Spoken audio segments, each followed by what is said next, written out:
What's going on, dividend chasers? It's the dividend bloodhound here with my live reaction to the budget today and the Bank of England's rate cut that's gone on early in the early hours of this morning.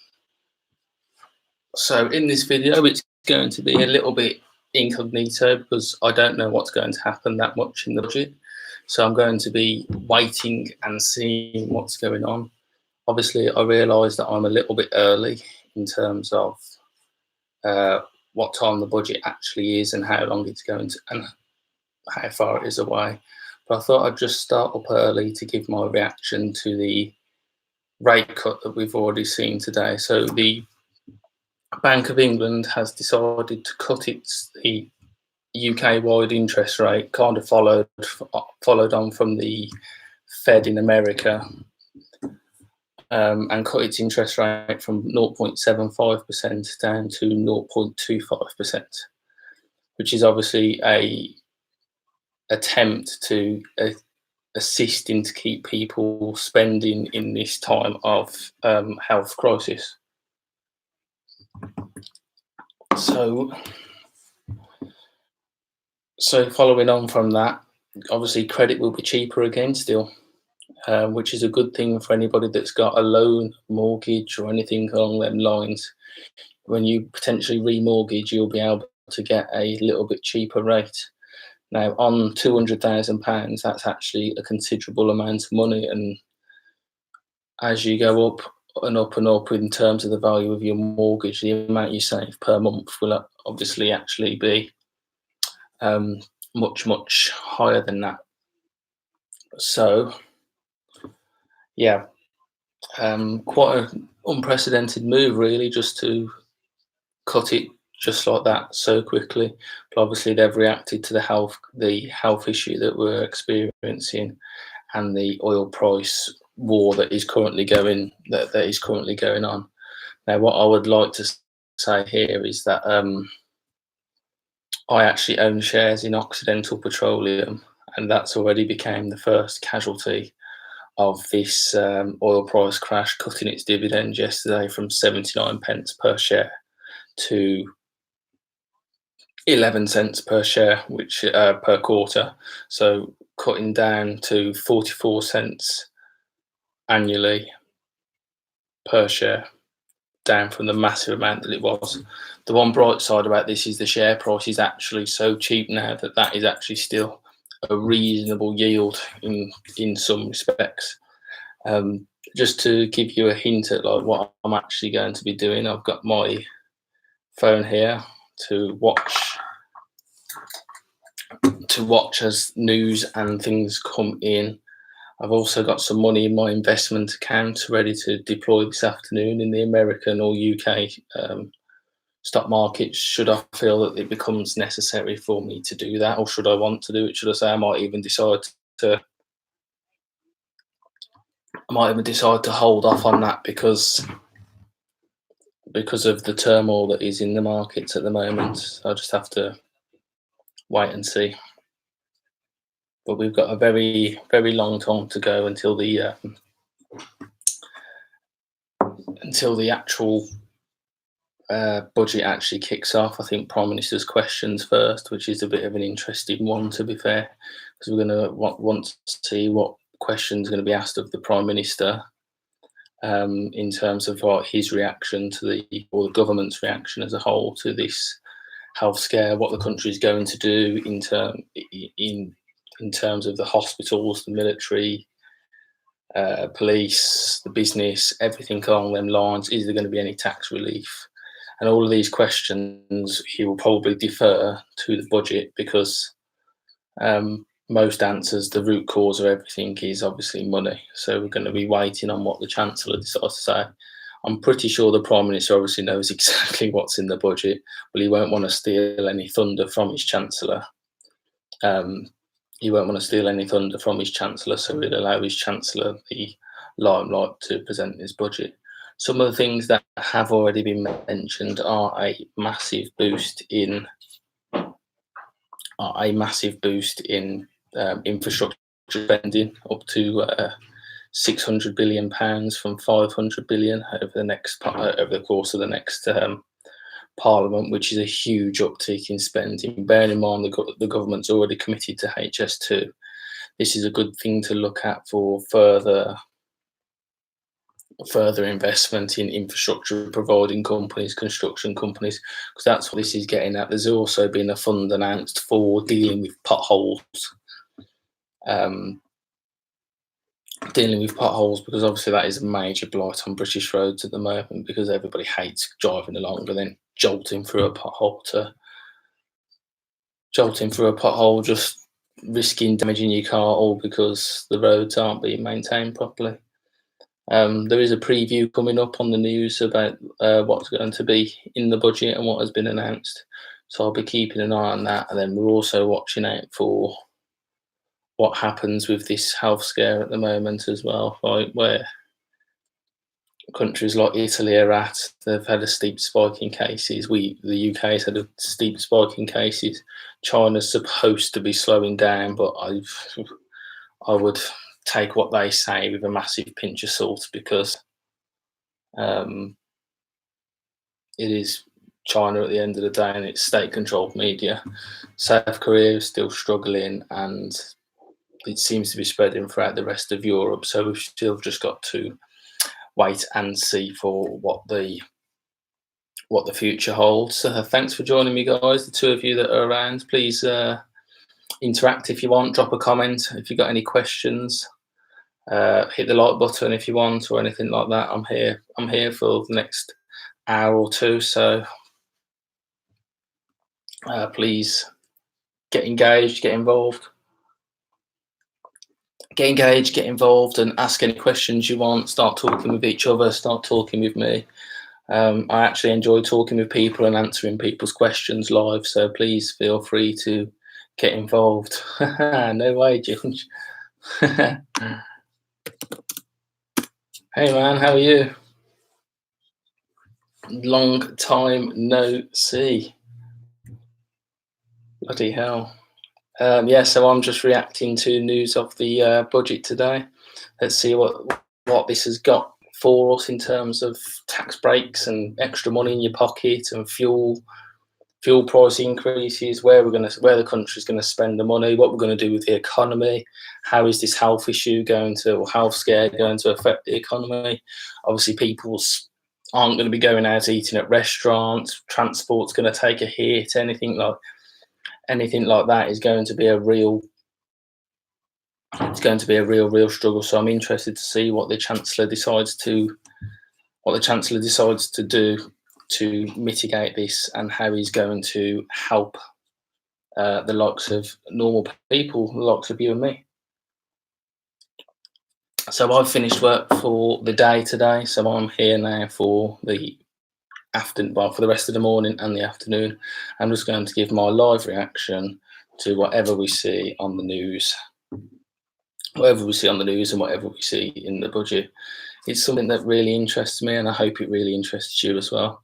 I probably don't sound as enthusiastic as I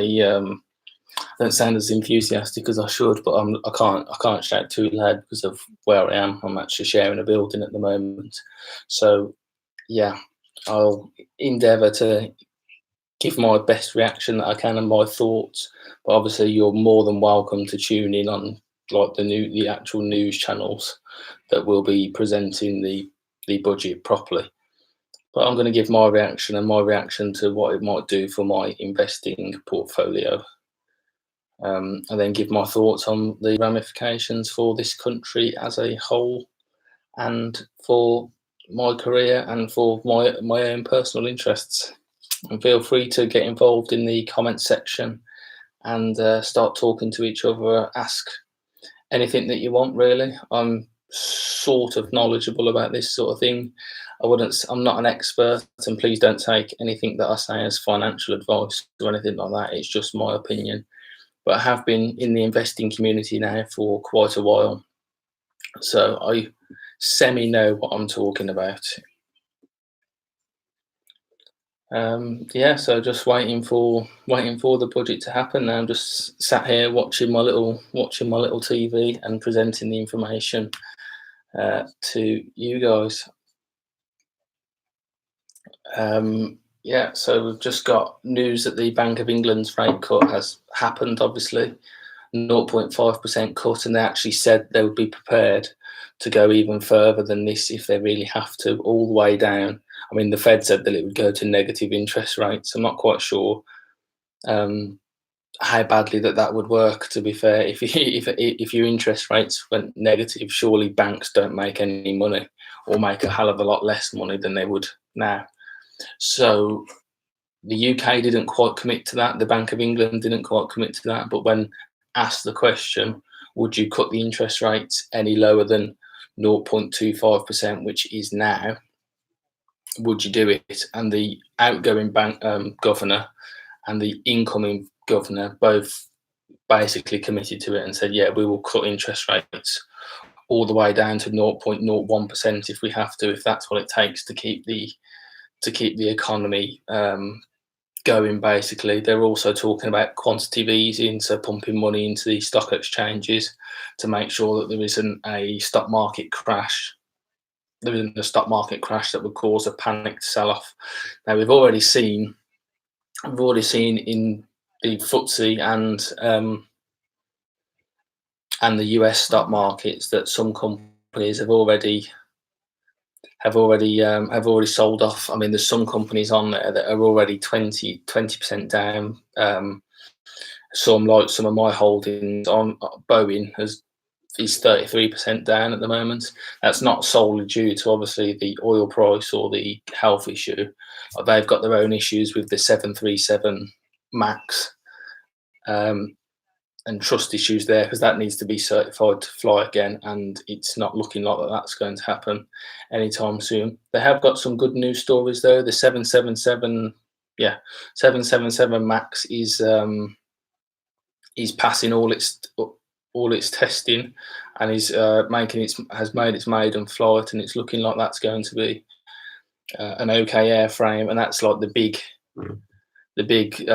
transatlantic flights or the long haul flights. It's got two massive engines on it and can carry 400 people quite efficiently, and that's going to be like probably Boeing's second most popular plane in terms of like shifting and moving people around the world. Their flagship model is actually the one that's grounded at the moment, the 737 Max. That's grounded, and they've got thousands of them, absolutely thousands of them in storage on the ground waiting to go out, and they've got a backlog of orders of thousands of them. So the future for Boeing, I've gone off down this tangent, I'm not really sure why. I'm just waiting for the actual budget to happen and start, but the future for Boeing actually looks quite like in the short term and the medium term, it doesn't look great. They've got significant debt issues. They need to get the Max certified and flying again. But longer term, Boeing is such a big company that the commercial side of things only makes up one part of their operation, and the Max is a significant part of the commercial side of their operation. They've also got their military wing. They've got their helicopter wing. So in the military wing, they've got all the tankers, the strategic aircraft that they use, the aircraft with radars on board, Poseidon, the Sea Patrol aircraft, and then they've got the transport planes that they provide. Got all of that side of things, and then they've got their actual helicopters, such as the V-22 Osprey, the Chinook, and the Apache. Boeing are all involved in all of them. They make weapon systems, they make rockets such as Harpoon, which is the anti-ship missile that people are buying. And then they've also got their space program, so they put satellites into orbit for other people. They sell that part with their own rockets, and they actually make their own satellites to put in orbit as well for the US government. And that industry alone was worth $32 billion. Just the space industry was worth $32 billion to Boeing last year, which is obviously an incredible amount of money. So I'm going to be using this as an opportunity to average down the Boeing position that I've got. I think I might buy another share shortly, since they are so depreciated right now. And I think, though you would expect a drop in the share price, I think it's unwarranted to be down 35%. And Simply Wall Street seems to agree. They have the Boeing company as undervalued by 65% at the moment. So the upside on this company, which is a dividend payer at well over 3% at the moment, um, the upside on that company is absolutely huge when they get back to fair value, shall we say. But if you look across the American Stock Exchange at the moment and the London Stock Exchange or the UK Stock Exchange, there is discounts to be had absolutely everywhere. I mean, me personally, I'm like a child in a sweet shop. There is literally value everywhere, and just to name a few, I've got some in my little notepad here. Give me 2 seconds. So companies that I'm keeping an eye on at the moment in the stock exchanges, I've got Carnival Cruises. I don't think that's bottomed out. I don't think that company has bottomed out yet, but I'm keeping an eye on them anyway. I'm already a shareholder with 2 shares. But I think jumping in at the moment would be to trying to catch a falling knife, so to speak. I think they've got their trajectory is downwards, and I think that's going to carry on for a little while. I've got GSK, which was hit before the health scare, before oil, before all of this, because it plans to cut itself in half. Well, not quite half, but it's decided to break its company into 2 in a collaboration with Pfizer, whose share price is also significantly down, to distance themselves from the commercial side of their businesses. So the over-the-counter drugs that Pfizer and GSK make, and the GSK own Maxi Muscle as well. So all of that side of things is going to be combined in a new entity, a new company that I don't know whether it'll be listed on the stock exchange or whether GSK and Pfizer will just own it.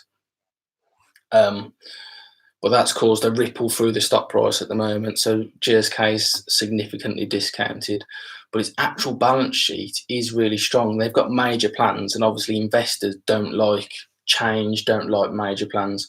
So that's why they've took a significant hit to their share price, but their yield is still really high and their balance sheet is still really high. They've got plenty of cash. They've got plenty of sales. Sales figures are, if they're not going up yearly, they're at least averaging the same. They're not in decline or anything like that. They might go up a little bit and down a little bit per quarter, but averagely they're in a really good space. So the only thing wrong with them is a little bit of uncertainty about breaking off a sector of their business and putting it somewhere else, along with another multi-billion-pound pharmaceutical company that's also very profitable, putting their stuff together.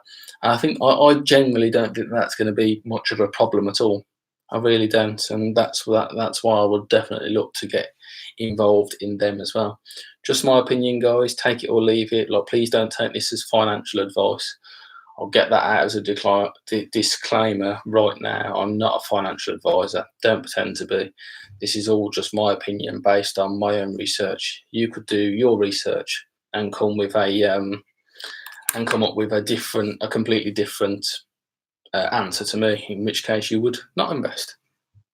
Got the obvious hitters on there. We've got BP and Shell, obviously massively impacted at the moment by the Saudi and Russian, or OPEC versus Russian oil price war, where they're basically at each other's throats, where they're devaluing oil to such a point where it'll be less than $30 a barrel, and that it's really good for us car drivers because you'll be able to fill your tank up for much cheaper. But for these companies that rely on oil prices being reasonably high to make really good profit, they've taken a hit right now. As I said already, Oxy has already cut its dividend, and all eyes will be on the other oil companies around the world, even the Russian ones and the and Saudi's Aramco, and BP, Shell, ExxonMobil. All eyes will be on them, see if they cut their dividends as well. I think all of these others are actually in a much better place than Oxy was, so I think they will try and maintain. But I think Shell's dividend yield now is up at 9% or nearly 10%, which is an insane amount of money. And I think BP is only 1% or 2% behind that. As long as they hold their dividend, really good company to buy into, to buy into or own right now. I'm already in with Shell for the tune of 9 shares, and I'm in with BP to the tune, because they're a lot cheaper. I'm in with there for about 22 shares, um, which is not an insignificant amount of money, but it is only a few £100. Just replied to my pal there. Capitals, my bad. Right, next up is BA. I've already said that my opinion on them earlier on in the video. Just track back about 5 minutes if you want to see that. I'll skip past them. Microsoft, significantly discounted, over just over 21% off the share price at the moment. That is a bargain in terms of their value. They've been growing and growing and growing. Everybody thought that they were a dead company 5-10 years ago, where they were just going to plateau out, a little bit like IBM, to be fair, where they were just going to plateau out and just continue to pay a dividend but not really grow their share price anymore. And all they've done since then, with their investment in cloud services, and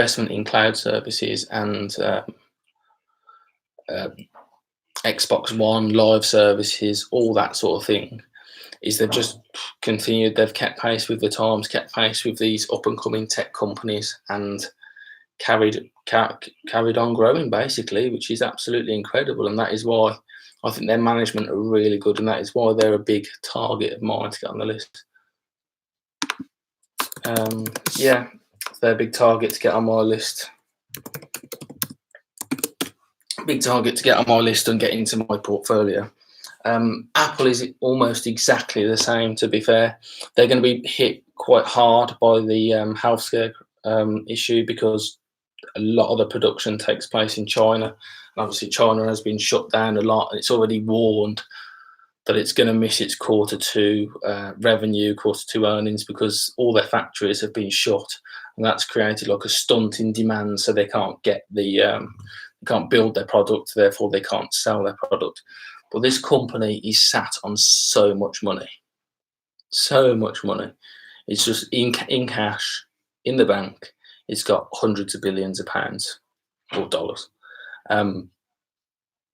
which just means that whatever happens, really, they can still afford the dividend. They can still afford to do their research and development, and they can sort of maneuver to get themselves sorted. In the long term, they're going to be absolutely fine. No questions at all. I've never seen a company have so much cash in the bank and not have to deploy it for any purpose or anything like that. I think somebody said that they've got more cash in their bank than the US government actually has, which is insane. And their GDP is bigger than some small countries like Switzerland. That is just absolutely ridiculous. I read another little cheeky fact about them as well. If you were to just isolate the AirPods side of their business, just the AirPods, just the little earplugs that are like Bluetooth or whatever they are, wireless AirPods, if you were to isolate that part of their business, you could list it in the SP 500 or in the FTSE 100, and it would be one of the biggest companies in the market based on just earphones. I think the earphones themselves are worth like £110 billion to Apple, just on their own. Just a little cheeky fact out there, but insane in my opinion. Next on my list is Amex. Amex is at about a 25% discount right now. Obviously, people with the issues, they're not using their card as much, so therefore there's going to be a knock-on effect to the card use. But long term, what's really going to happen? Eventually, people are going to recover and they're going to start spending again. So why would you not want to own a card company? I already own Visa.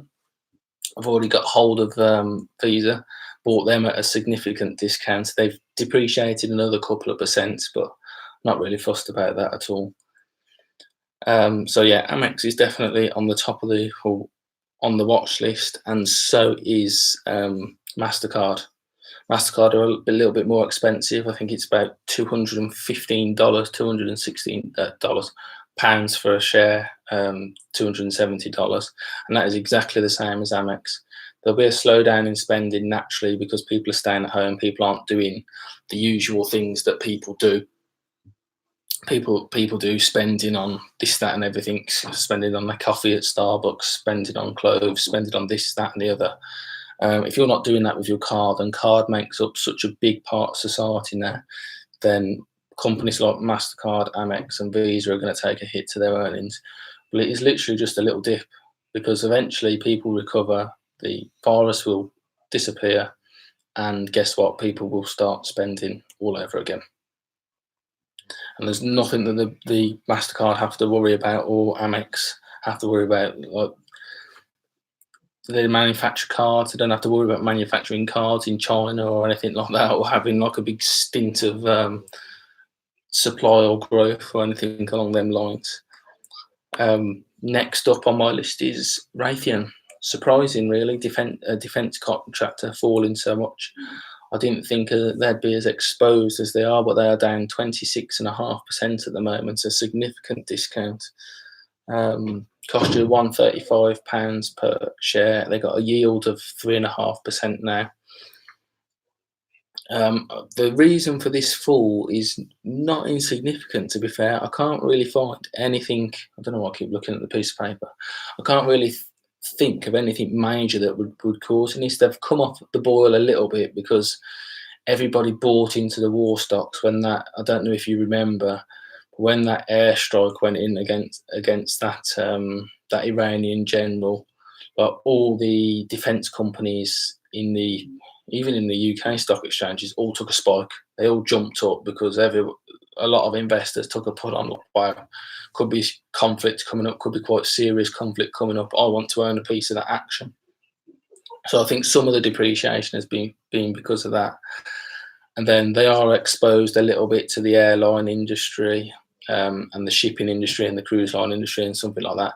I think all that uncertainty has just affected their price. But if you look at it, it's relative to the rest of the market. So they've gone down.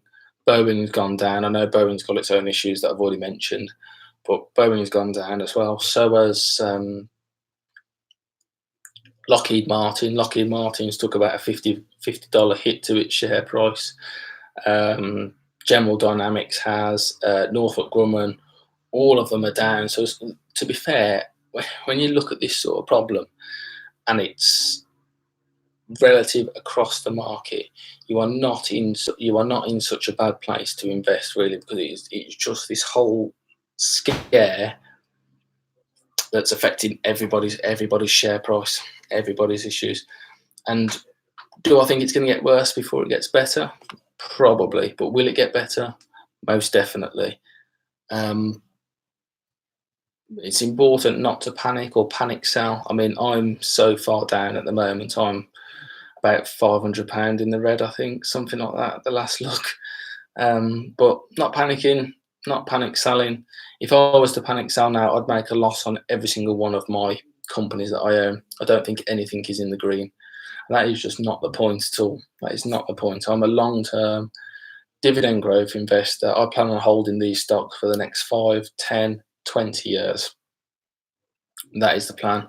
And along the way in that period there will be peaks and troughs and ups and downs and whatever. We can't always be in a bull market forever. That's as simple as that. And as a dividend investor or as a dividend growth investor, it is better for me to buy share prices at a lower price. I get a better yield and I get better value. You don't want it to be in a bear market all the time, so your stock price just depreciates through the floor forever. But it's important to understand that what goes down sort of comes back up, and what goes up must come down. Sorry for the cliche line there, but it is exactly that. Excuse me.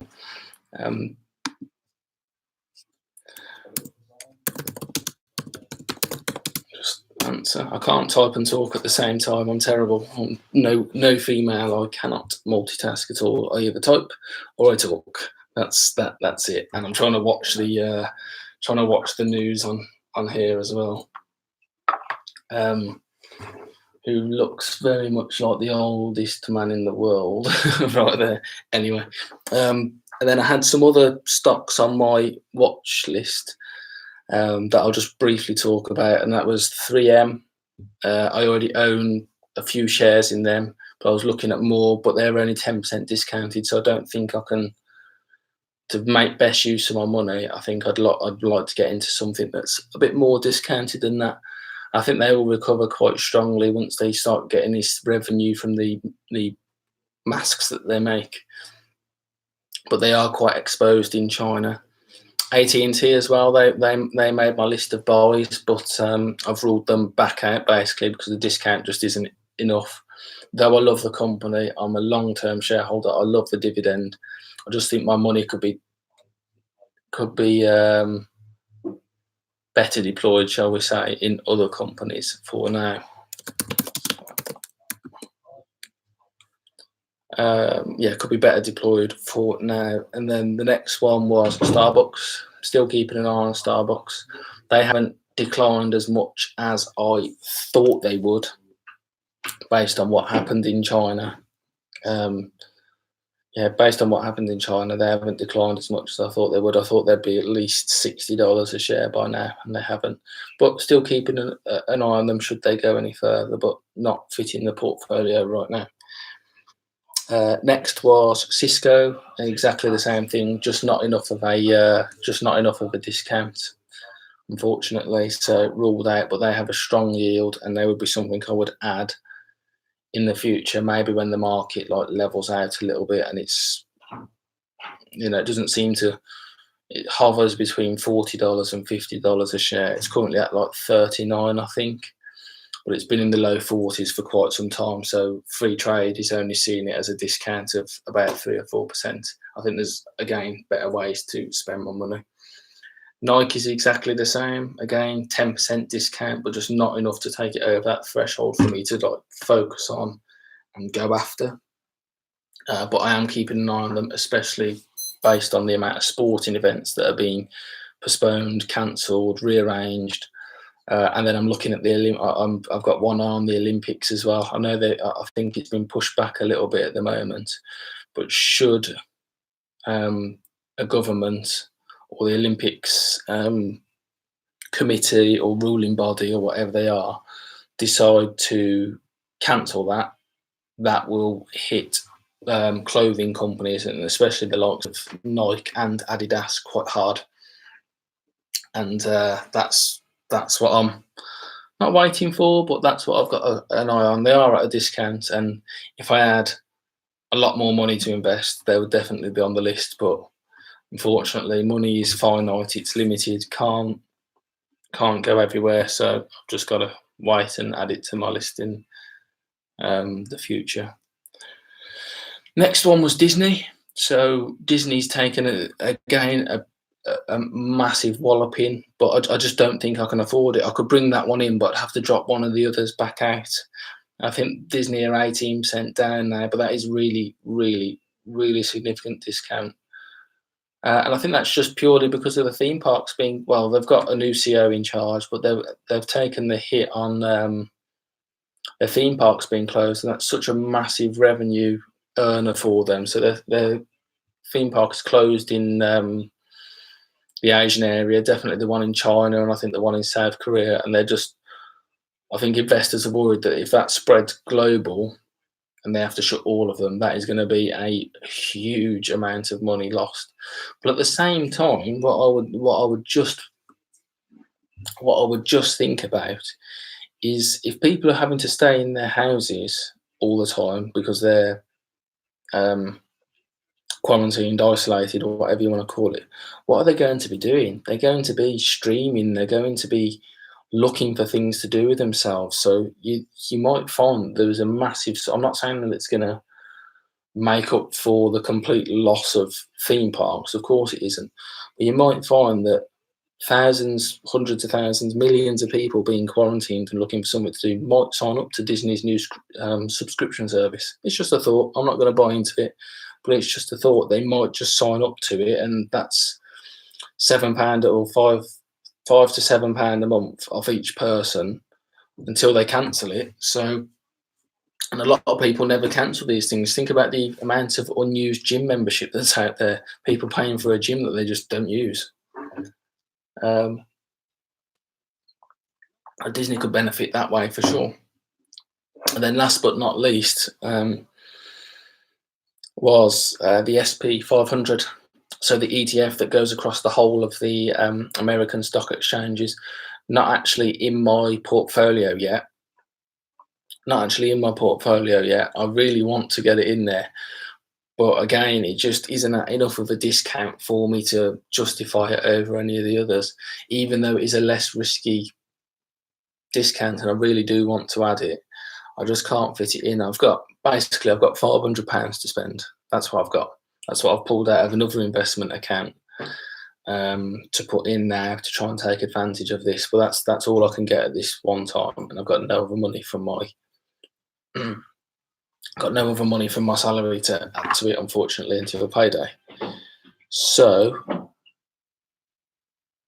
yeah, adding all these companies up, or buying a worthwhile amount of either of them, it just doesn't fit. There's £500 there, and I've got about £1,450 worth of stocks lined up. So it's going to be really, really hard to whittle that down to stuff that I'm actually going to get. I think the one dead certain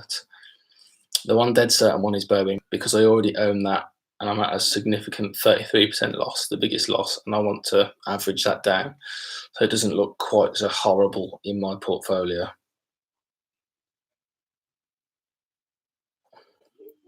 Right. Yeah, I was going to say that, Ralph. That is a very good point. There was a case of the coronavirus at Disneyland Paris as well. So that's going to be a massive. What if Florida's the big main headquarters one as well? So if that has to be shut down, Disney are just going to get turned over left, right, and centre right there. But they might be mitigated by a bit of mitigation based on what I said earlier. But yeah, that is a very, very good point. If Florida goes, that will send shockwaves through the company big time. That would be a good. So I might, based on that information, then I wasn't going to invest anyway today, but based on that, if we wait and see, we could see if that news breaks, the price could depreciate still further. Then, so it's probably worth waiting. It's probably worth waiting for a little bit on that one for sure. But yeah, that's pretty much me there. And then on my trading 212 account, I was looking at Airbus, because their price has depreciated 40 euros. I think it's gone down to 90 from 140. So they're at a significant discount, again 30%. This is why I'm not worried about Boeing's significant losses, because its main competitor and duopoly, Airbus, is also significantly hit, also 30% down. So if the two biggest plane makers in the world are both down at the same time, then they're both going to probably come back up at the same time. So it isn't such a worry for me, because the competitor isn't really going to take advantage of it. And then my other one on that list was Siemens. Siemens is exactly the same, £50, excuse me, 50 euros down. But yeah, it's a solid company. It builds trains, it builds energy equipment, it builds energy infrastructure, all things that are going to have been needed 5 years ago, needed now, and will still be needed in the future. So why are people bailing out of the company left, right, and centre? It's just panic selling. The yield is strong at 4%. They're making money. They're profitable. Now, when you look across their balance sheet, all the fundamentals are strong. They have got debt, but not an absolutely crippling amount of debt. So why are people? What you got to ask yourself the question: why are some people ditching them so much? I really maybe I'm missing something, and if somebody does the research If somebody does the research after I publish this video and comes back with something and says, "Look, Josh, this is where they messed up. This is why people have bailed out left, right, and centre on it. You were wrong." I would hold my hands up and go, "Okay, then that's fine." I'd hold my hands up and go, "Right, yeah, that's absolutely fine. I accept that." If that happens, please smash it in the comments afterwards and let me know. But I really can't see anything wrong with that company right now. And I will genuinely put my money where my mouth is, and I will buy a stock in the share in that company within the next week. If you stay tuned for my trading 212 update in a month's time, I can almost guarantee you, unless I decide to pull it into a better stock, which I highly doubt, but I don't think there is a much better value stock at the moment. Unless I decided to do that, I will guarantee you it will be in there at some point. So yeah, that is like I've almost done like a little roundup of my portfolio there. Unmeaning to, really, off down a little tangent into the US stock market, just because there's purely so much value at the moment. There's just is literally like, I want that one, that one, that one, that one, that one, that one, that one, that one, that one, that one, that one, that one, and I've got that much money. And I think every dividend investor will have exactly the same problem. I really do, because there's so many companies out there. Your favorite companies, the ones that you go to time after time for your dividends, they're discounted. Newer companies that you might not use are discounted heavily. Like it's literally like cherry picking. You can be like a child in the sweet shop, or get a little shopping supermarket basket and just be like, Bowie, 3M, Microsoft, Apple, Raytheon, MasterCard, Visa, UPS. All of these companies are just so heavily discounted. It is, I can't. This is my first time being in a proper bear market sort of situation. I mean, the market has been going up, as far as I'm concerned, for years, for months. I mean, we've not seen anything like this since 2008. So it's been 12 years since the markets have been walloped this hard by anything. And yet still, look at where these stocks have depreciated to. They've not gone down to people, but the news is giving it all the big one about how badly affected the market is. And yeah, it is. Hundreds of billions have been wiped off, trillions, in fact, have been wiped off the stock exchanges around the world. But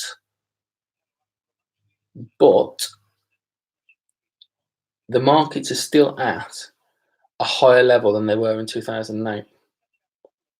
They've not depreciated all the way back down to 2008 levels.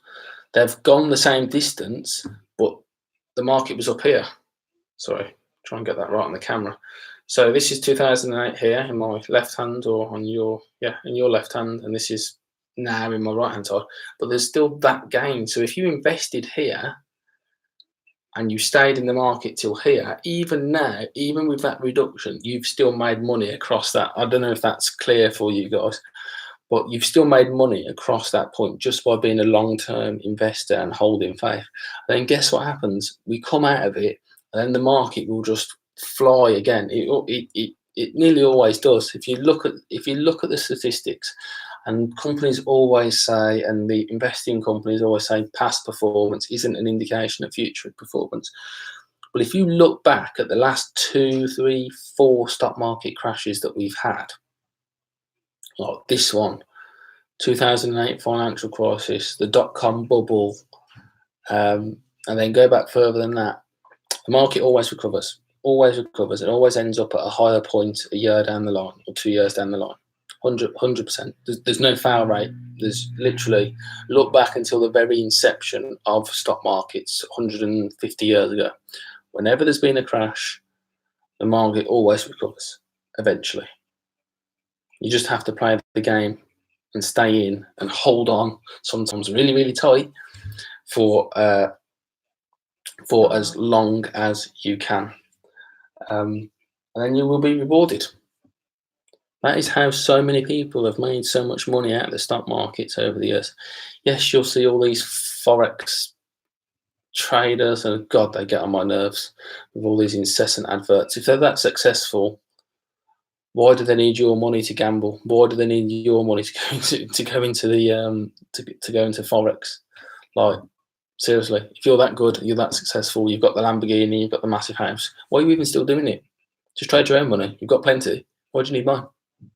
God, it makes my blood boil thinking about it. So, but there is people out there that make money out of day trading, and that's absolutely fair enough if you've got the time. If you've got the time to do that, and do your research and take the gamble, because there always is a little bit of gambling, that's fine. Or if you get a good solid piece of news that you know is going to send a price sinking or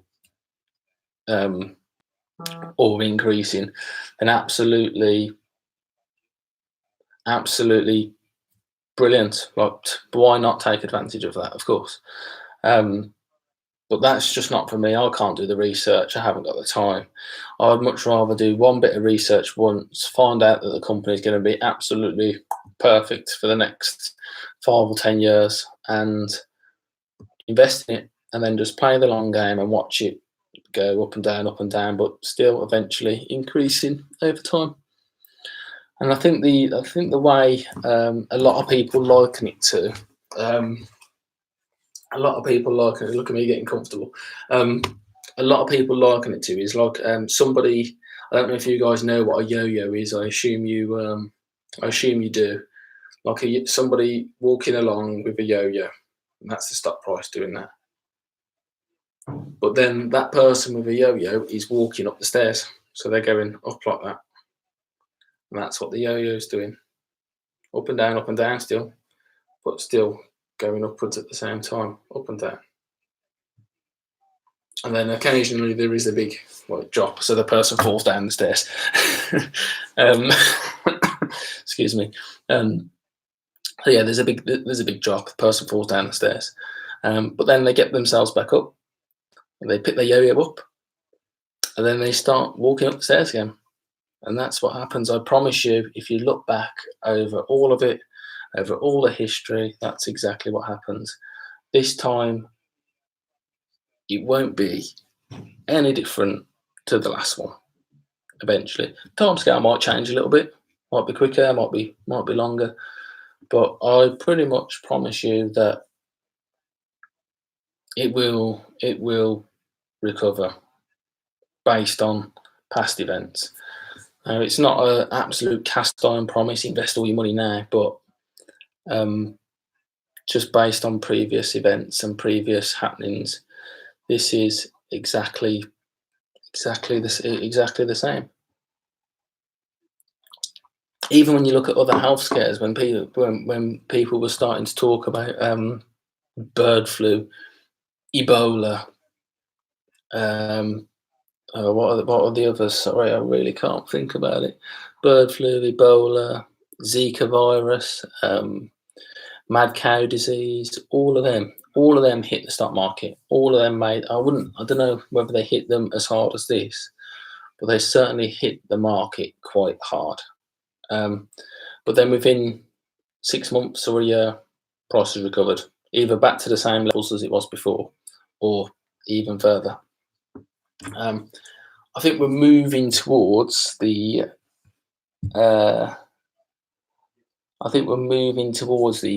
budget now. I'm not sure when it's going to start. I thought it might be slightly earlier than this, but it looks like it's going to be a little while. I think there might be Prime Minister's questions first, as previously mentioned. The news is just doing a rundown now of how many people are infected. So Spain has got 1,600 cases and 35 people have died. France has got 1,800 cases and 80 people have died. UK, we have 382 at current confirmed cases, and sadly 6 people have died.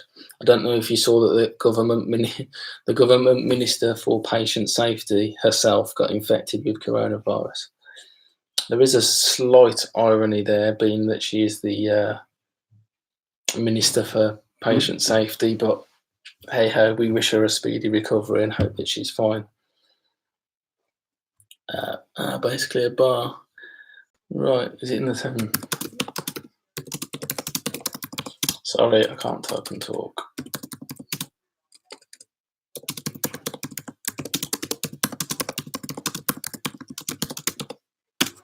Right, yeah, sorry, typing away again. Um, Boris Johnson. Right, yeah, so the news just confirming there that Boris Johnson isn't going to do a coronavirus test as he has no symptoms at all, even though he's had like some contact with the lady that's been um, diagnosed with it, but he hasn't had direct contact. He's just been nearby, which is means he's very, very, very low risk according to doctors and the healthcare professionals. There's no plans to suspend Parliament because of this person. She hasn't. They've deep cleaned certain areas that they've had to, but there's no need really, and that she's self isolating basically at home when she has to. Mm. Excuse me a second while I decide to have a little piece of chocolate. Been streaming now for nearly an hour. Would be nice to have something to eat, I suppose.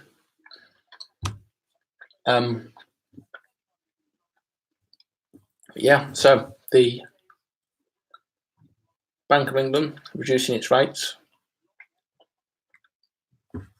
I can't see the effect on the stock exchanges. I'll just have a look now.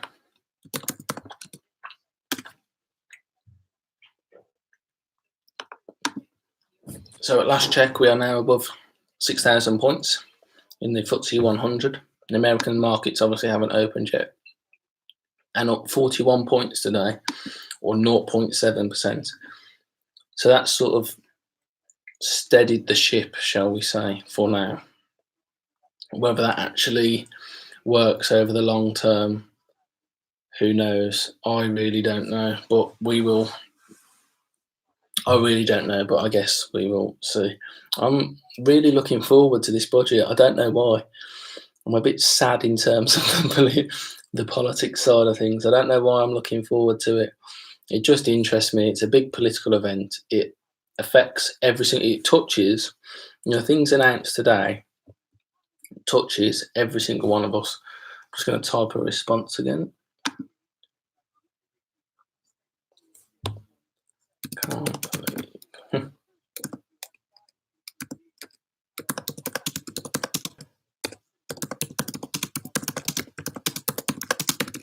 Give me 2 seconds.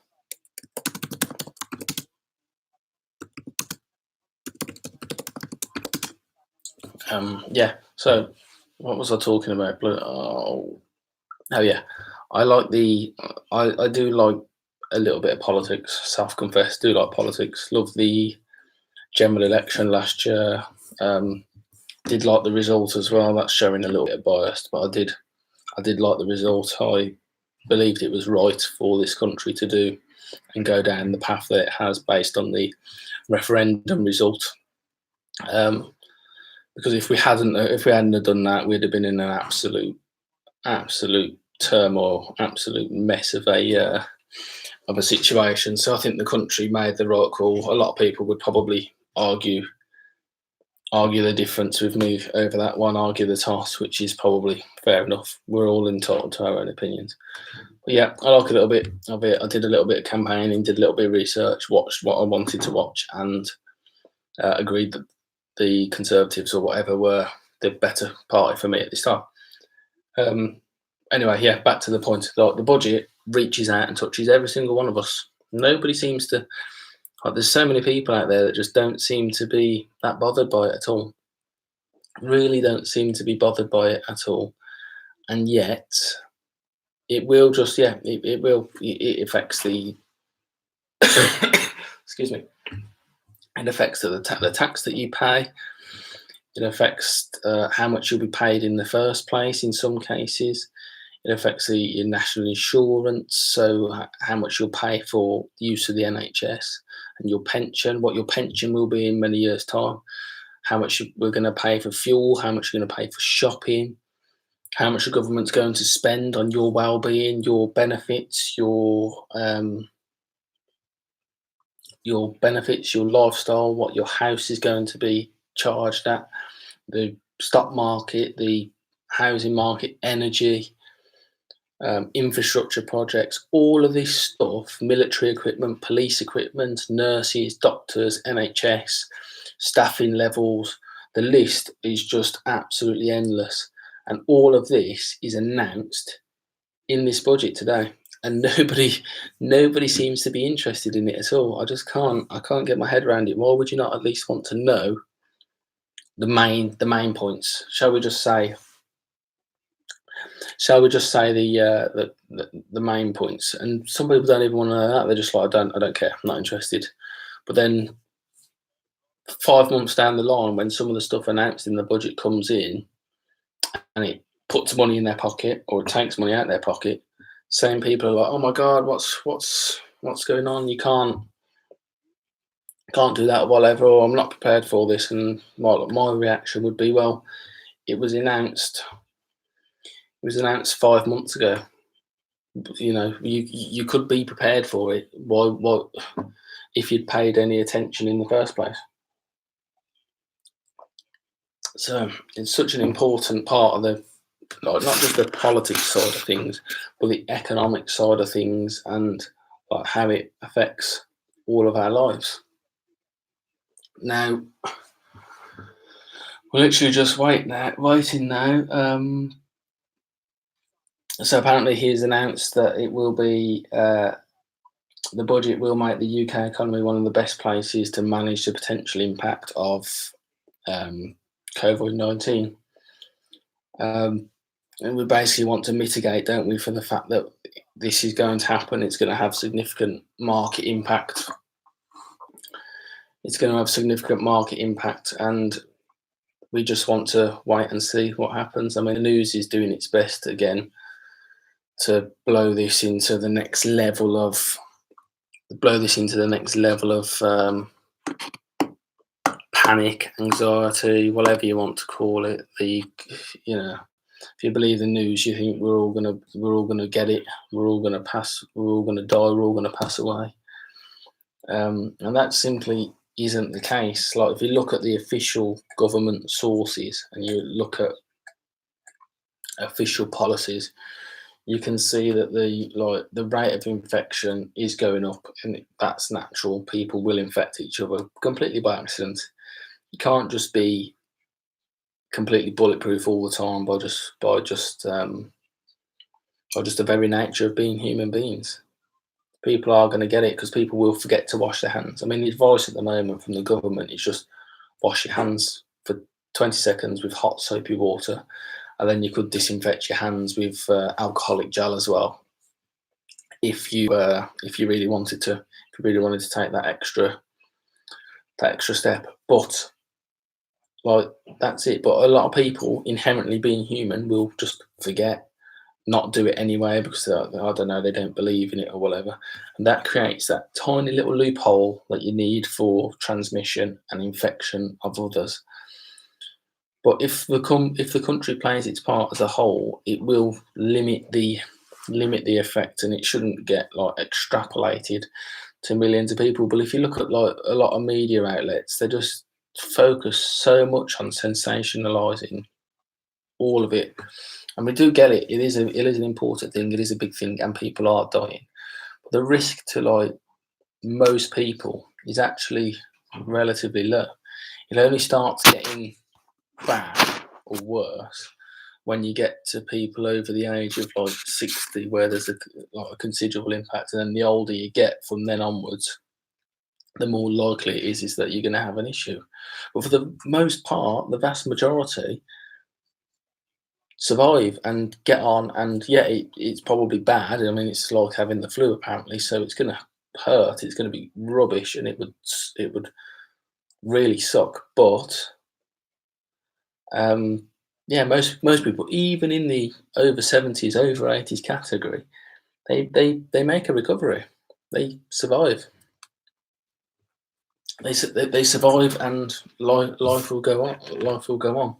The only issue is the people that they could potentially infect in the meantime. I'm just looking now that all the, you know how it is. They always have to go out on the ground for these things and go and stand in a grocer's because, you know, that's what it's going to affect them so bad. They are a small business, and that is correct, to be fair. But quite why a presenter from a well-known news outlet has to go and stand there is beyond me. Actually, well, to be fair, they are inside now and interviewing somebody, so it's a bit like me giving my opinion here. Excuse me again while I get comfortable. In it for the long haul. I probably started this stream just a little bit too early now. In hindsight, I'm now at a point where I can't really stop, because then I'll just have to start again. I don't really want to upload 2 live streams in one day. But I'm aware that I've already been going for quite some time. I think my lunch is just going to have to go out the window, and that'll be the excuse me. That'll be the end of that. I'll catch up later. I'll just live off my my chocolate in the meantime. Very well-known brand of chocolate. As a one-off today, I can forego the lunch or get a late lunch, I think, just to see what's happening in the world. So yeah, they're getting people's thoughts on this, on how this health scare is going to infect. Irony. Is going to affect their business. It might infect them, but it's going to affect their business. And for the most part, I don't think it. Like, this guy is a butcher. The only issue he's got is people obviously not going out to buy food. But inherently, at some point, we've all got to eat. It's just whether he's got, as a small business, whether he's got the staff to have somebody in if he was to get ill, or to cover a member of staff that's already ill, or anything like that. I mean, bigger companies, they've got the man and woman power to and staffing levels to get around it. They'll survive. Interesting take on how you deal with this. Interesting take on how you deal with this. You're not working from home. I mean, some industries that is absolutely possible. Of course, it is. You can just do this sort of thing. You could talk to each other, talk to other staff through like a conference call, get multiple people engaged. I'm sure if you did the right research, you could probably find companies that are going to massively benefit from that and invest in them. Yeah, of course, some businesses you can definitely do this sort of thing, get a video link and manage your staff and do whatever and tell them what they need to do. Anything that is sort of computer based or involves working on some sort of electronic equipment with that link, absolutely fine. Well, the people that sell products, like this guy here, sell food, sell drink, restaurants. These are people that businesses are really going to struggle, because they involve in like human to human contact inherently, because you're providing a service to them. Here's your food, here's your drink, here's your lovely, well prepared. Here's your very good, well prepared meal, as New Ginge would prepare there, being a sous chef. Yeah, it involves human to human contact, and naturally, a lot of people are going to be worried about that. Businesses are going to be worried about it. The pub trade, Starbucks, Costa, although Costa's part of Coca-Cola, if you didn't know that. Cafe Nero, all of these independents. I mean, these big companies like Starbucks and whatever, they've got deep pockets. They can afford to close the store. For a couple of weeks, have it deep cleaned, wait it out, and it won't really affect them. They might miss quarterly earnings or something along them lines, but it's not going to affect them too bad. It might affect their share price, shall we say. But what happens to the independent coffee shop that only employs 3 or 4 people? Nobody visits him. What happens to him? He's got a mortgage to pay, basically, and he's got his staff to pay. Can't do that if you're not open. If you're not open, you know, not making any money as a whole. So this is again something that's going to circle right back into this budget. What is the chancellor? What is the government going to do to help these people? Because the big companies will survive naturally. They've, like I said, they've got the deep pockets. They can access big finance if they need to from other big companies basically to survive. And there's no harm in that. You need big companies in the world. I mean, hands up, I'm a dividend investor. I make the majority of my investing money from such companies. But I'm also aware that there must be millions of people in this country and the world, to be fair, that make that are self-employed. They make their money by selling things to people, selling in the coffee shops, painting, decorating, whatever. Companies, people that aren't going to get paid if they don't work for themselves. So hopefully, the government or there's going to be some sort of package put in place that's going to help these people because they've not done anything wrong. They've just made the career choice that they want to be their own boss and they want to work for themselves. And there's no harm. There's no harm. There's no harm in that. That is a good thing. I don't. To be fair, that is like I say there. It hasn't infected Sheffield much yet, and that's. I haven't noticed it really infect or affect any places yet. I was out yesterday in Portsmouth, where I work, and Fareham, and places were busy. I sat in a coffee shop. I went and sat in where did I go? Cafe Nero. Went and sat in there, and yeah, there was loads of people in there. About 20 people in there, sat drinking their coffees, eating their food, and then I went and had my lunch at Subway. Exactly the same. There's been no noticeable effects yet. The Chancellor's just leaving Downing Street now. He's just outside his front door doing his usual showing off the red box with all the gubbins and all the information in it.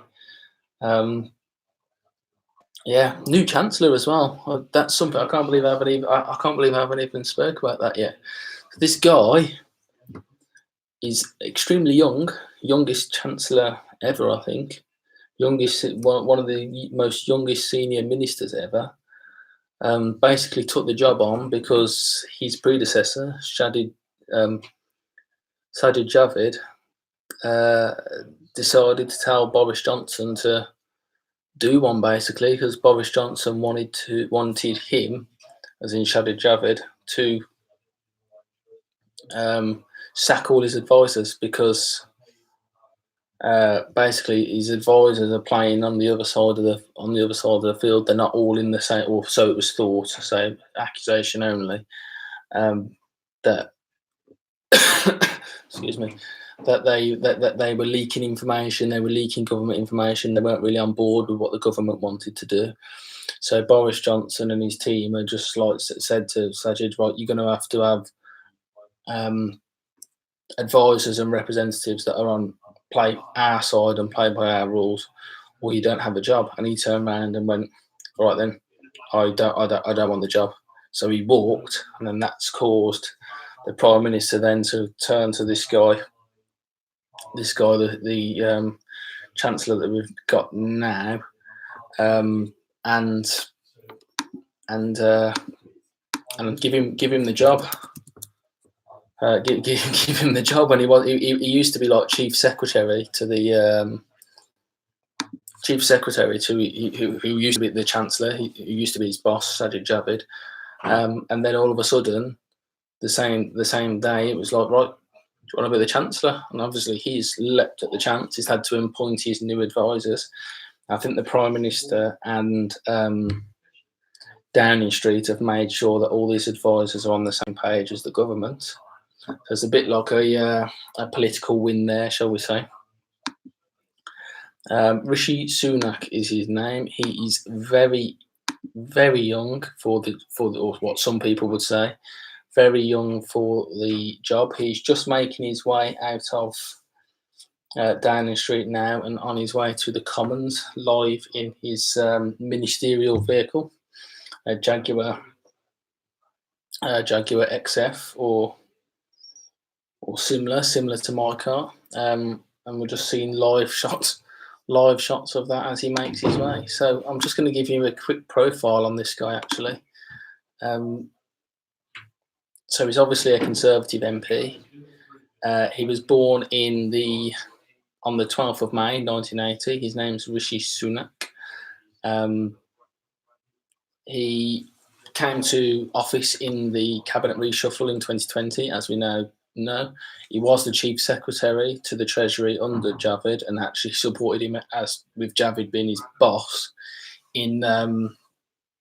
Javid being his boss before that. He served as a MP for Richmond before that and won that in the 2015 election. He's from Southampton in Hampshire and is Indian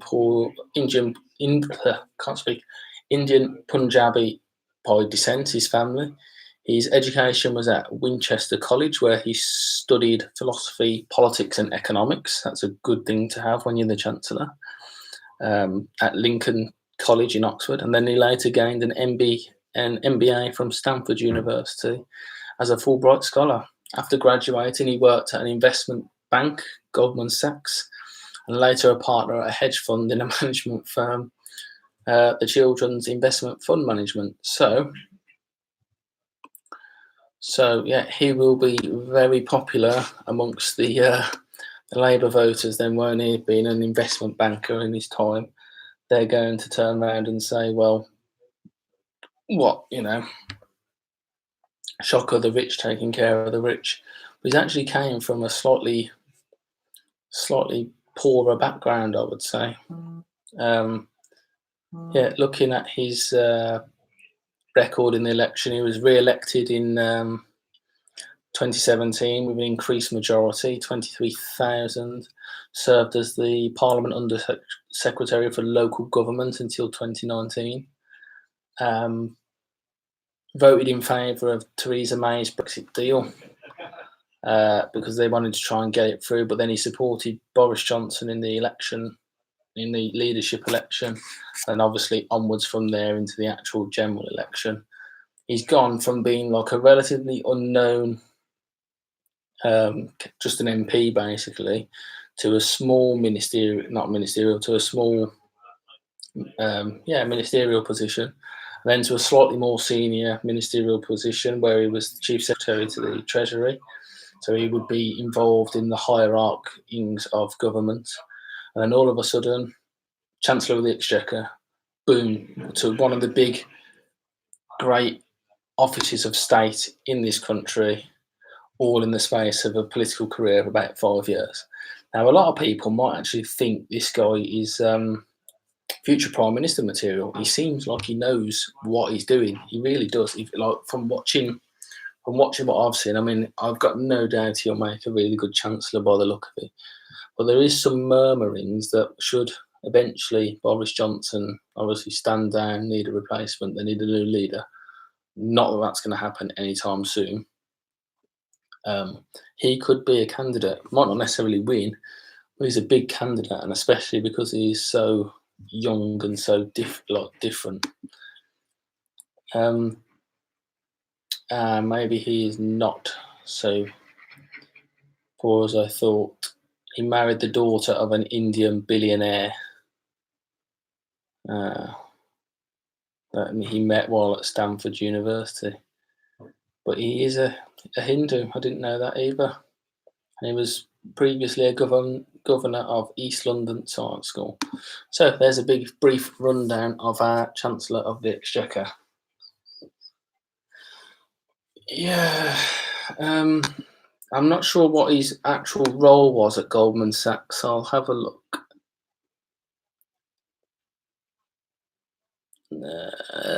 He worked at Goldman Sachs between 2001 and 2004, so well before the crisis in 2008, and he only worked as, because that was quite early on. It says here that he worked as just as a basic investment analyst.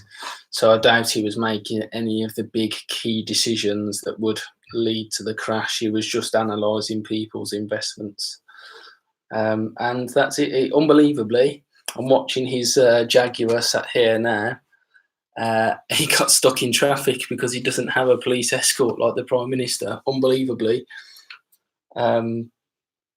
He just sat in traffic, no blue lights or anything like that, just sat in traffic waiting to be. He is escorted, I think. There is a silver car behind him, but I've just watched him from the air for the last 15 minutes or so, and he's just sat in London traffic just like everybody else. I don't know if that's a thing or not, but apparently, if you're the Chancellor of the Exchequer, you don't get the blues and twos treatment when you're trying to get to Westminster from Downing Street. I'm sure the Prime Minister will get the blues and twos treatment because that's normal. Interesting. So the main headlines we are looking at here is the Bank of England cut to interest rates, which is normal. We've already talked about that. It's going to be a good thing for anyone with a mortgage or a loan that's going to remortgage or whatever. Not so good for savers, but really, I think everybody had already accepted that now. The difference between 0.5% of interest, which won't actually make it through to your savings anyway, and what it is now is next to nothing anyway. You might as well invest your money in the stock exchanges or in something similar that's actually going to get your money working for you, because at the end of the day, that's what you want to do, get your money working as hard as you do for it in the first place. Because you all work very hard for your money, I imagine. So why not save a little bit of that, get it working hard, get it in the stock exchanges or in some sort of investment fund, and your future self will definitely thank you. Just looking at the famous pictures here, he's showing off his red ministerial box, as always, the usual thing. So now we're just in the countdown now, in the wait for him to actually get up and give his statement. I'm not sure how far we are away from that. I thought it was going to be at 11:30 or 12 o'clock, and I was obviously completely wrong with this one. So now I'm just going to have to sit here and wait. He's walking down the famous cobbles in Downing Street and off into his car, which is coincidentally the same as my car, Jaguar XF. Very, very nice car. So just going to be in the final countdown now, watching the news pundits give their opinions and dits and information, I suppose, just like I am, to be fair. While we wait, I suppose they're just killing time. So for the future, I'm definitely looking at what's going to come out of this budget, because it's supposed to be the biggest budget in generations towards infrastructure projects, roads, railways, that sort of thing. I'll definitely be looking at companies like Balfour Beatty, Kia, and even the construction equipment company owners like Volvo, Komatsu, CAT, all of these sorts of things, that companies that are going to benefit from big spending infrastructure projects. I mean, if you look at HS2 already announced and confirmed by the government now, excuse me, up to £130 billion is going to be spent on that project. Only about 10 or 20 billion has been spent so far. There's an awful lot more government money up for grabs here, and that's all going to be spent within these engineering infrastructure companies, concrete companies, steel companies, all of that sort of thing. Anybody that's going to win a contract for that is really worth looking at. Like, as I mentioned earlier, Siemens, although it's not been selected yet, is one of the front runners to build the trains for HS2. And once we go on from, that's the phase one of the line, and that's been talked about in a previous live stream actually. The second part of the line that goes to Manchester or to Leeds isn't fully confirmed yet. It's definitely happening, but there's like a Trans-Pennines route link that they want to do as well, linking Manchester, Liverpool, I can't remember the other place, and Leeds, basically like arcing across the country and linking, like, so HS2 goes up London, Birmingham, splits to Crewe, and then Manchester, and then goes to Leeds. And they're on about building another railway that sort of like links across the top of the Y, so to speak. And HS2 is obviously going to go on to, or other lines are going to go on to Glasgow, to Edinburgh, and then onwards to Glasgow. But there is sure to be a huge amount of extra support for the North in this budget, because the Prime Minister, and then to an extent obviously the Chancellor himself as well, wants to reward the people up north that voted for him in this election. Ultimately, to try and coax them into voting for him again in 5 years' time, in a bid to try and keep Labour out of government for even longer. These big spending pledges are, in my opinion, quite a good thing. I mean, the infrastructure in the UK is massively, woefully out of date. Really, we haven't done any major infrastructure spending properly in about 30 years. Barring HS2, we haven't done anything massive like that, apart from Crossrail in London, Crossrail 1 and Crossrail 2 in London. Because London, obviously, the capital city, the big economic generator, has had some investment, but the rest of the country is really in dire need of some investment in infrastructure. We have moved a lot to our cars, but an awful lot of people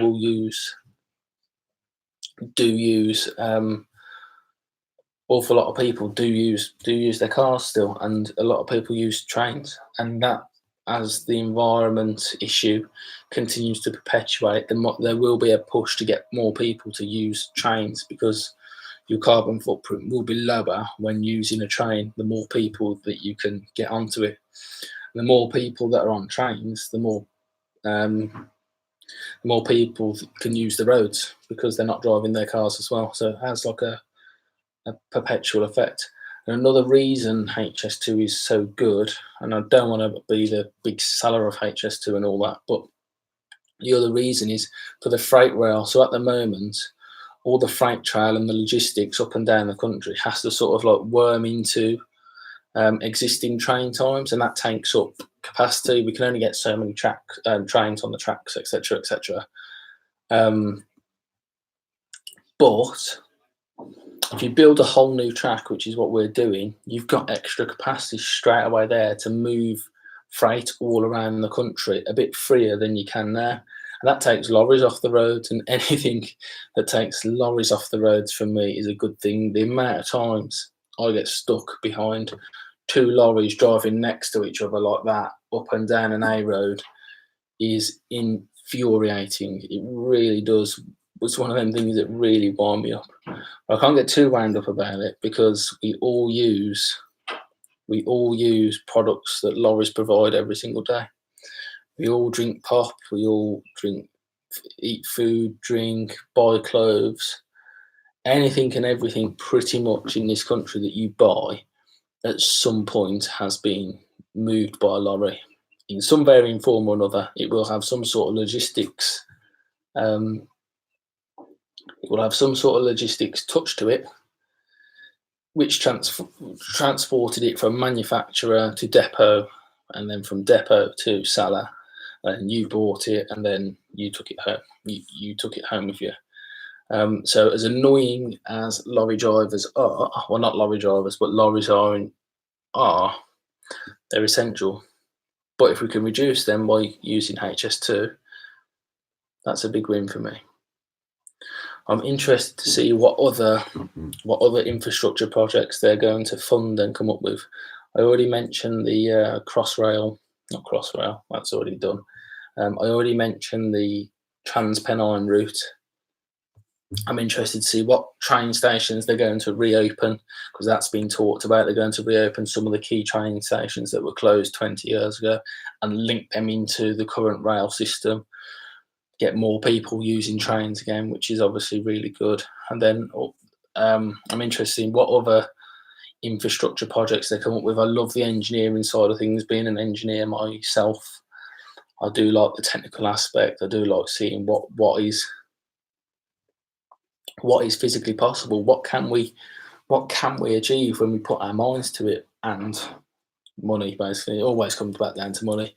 There'd be expertise and then money, basically. And sometimes money will trump expertise, because if you throw enough money at something, you can get it done in one way or another. Now, one interesting point that I did see is people are already calling it the Boris Bridge, and that is supposed to be a link between Northern Ireland and the UK. Not sure where it would go from yet. There's talk about it going from the Scottish side, or a couple of places in Scotland, or I think a place that's just inside England in the borderlands, but don't quote me on that. I only read a brief newspaper article on it, but the fact that it almost made me laugh at the fact that it was being considered. But yeah, literally, it will be might not be the longest bridge in the world, but it'll be one of the most technologically complex bridges in the world, because they're going to build from one land block to another land block, but over a sea. Usually bridges are built over a river where the depth isn't that bad. At some levels, the depth of the pylons for this bridge will have to be 100 meters deep, 100 meters in the water. And the fact that I couldn't even believe that this was being considered. At huge cost. I think it looked like the quote was going to, they didn't have a quote, but like some people tentatively put like an estimate on it, and it was like £40 billion or something ridiculous like that. But it was going to be, the engineering difficulty there to build one of the longest bridges over a sea, not a river, and the height of it would be absolutely ridiculous. But Boris Johnson has apparently swung his support for it, or at least wants to look at a proper feasibility study. It's got to span over a span of water that's over 1 kilometre deep, I think, at one stage. That's actually where the UK at the end of the First and the Second World War dumped all the mustard gas or mustard gassed artillery shells, deposited them down there one out the way, deep, so people can't easily get hold of them, and some of the nuclear waste is buried down there as well. So the bridge is good. It's in I can't remember the name of the trench, but it's basically in this trench deep down out the way, and some of the nuclear waste got put there, which is quite scary. But I'm sure they would do something to mitigate against that if they really had to. I'm just having a quick, just because I'm telling you stuff about it. Gonna have a quick look at it now on BBC. So £20 billion, and some people have called it bonkers already. I don't know. It could be a really good thing, linking the Northern Ireland to the UK, getting lorries going backwards and forwards better, because they don't have to worry about the ferry crossing. It would be cheaper, etc., etc. They could even put a little charge on the bridge that was less than ferry crossings, just to help pay for it, or pay for the maintenance. Anyway, just quickly looking at it. Work is apparently underway to have a look at the feasibility. It is a live proposition. The easiest route would be between Larne and Portpatrick. That would cost 15 billion. A lesser option between Torhead and Mull of Kintyre could be looked at as well, but that has poor transport links, whereas Portpatrick would be easier to link them both up on either side, Larne and Portpatrick. Matter of maths, yeah, between 20 and 30 billion, so they say. What are we looking at? Business case. People are looking at how much would it actually be worth spending it on it. For the stimulus side of things, is it really going to be enough? There is a massive wind turbine farm nearby that could be affected by the bridge. Obviously, it's got there first. Basically, the wind farm has, but government can be quite powerful sometimes in the terms of that. Yeah, so a little bit bonkers, but at the same time, easily feasible as well. Just looking at the currencies today, the pound is down against the euro, just a smidge, but up against the dollar. Excuse me. So, yeah, 12 o'clock, it's looking like it's not going to be yet either. Can't believe how long I've been going now. I really misjudged this one. So we've got PMSQs first at 12 o'clock. And then we have at 12:30 the budget. So we've got half an hour of PMSQs and then the budget, half an hour of the budget, I would say, so usually, which is an absolutely insane amount of time to spend live streaming, but needs must and all that. I would go and get a coffee or go and get a brew if you're going to stay here for a long time. I could really do with updating mine because mine's gone completely cold. Yeah, I'll do my best to talk about Prime Minister's questions properly and see who asks what and where we are with the health issue, etc. The Commons, House of Commons is looking absolutely rammed at the moment, but Boris Johnson isn't there just yet. Empty space where he would usually be, but not a seat to be had really. I see a little bit of green on some of the benches, but there's pieces of paper where the MPs have clearly saved themselves. So 12 o'clock according to my watch.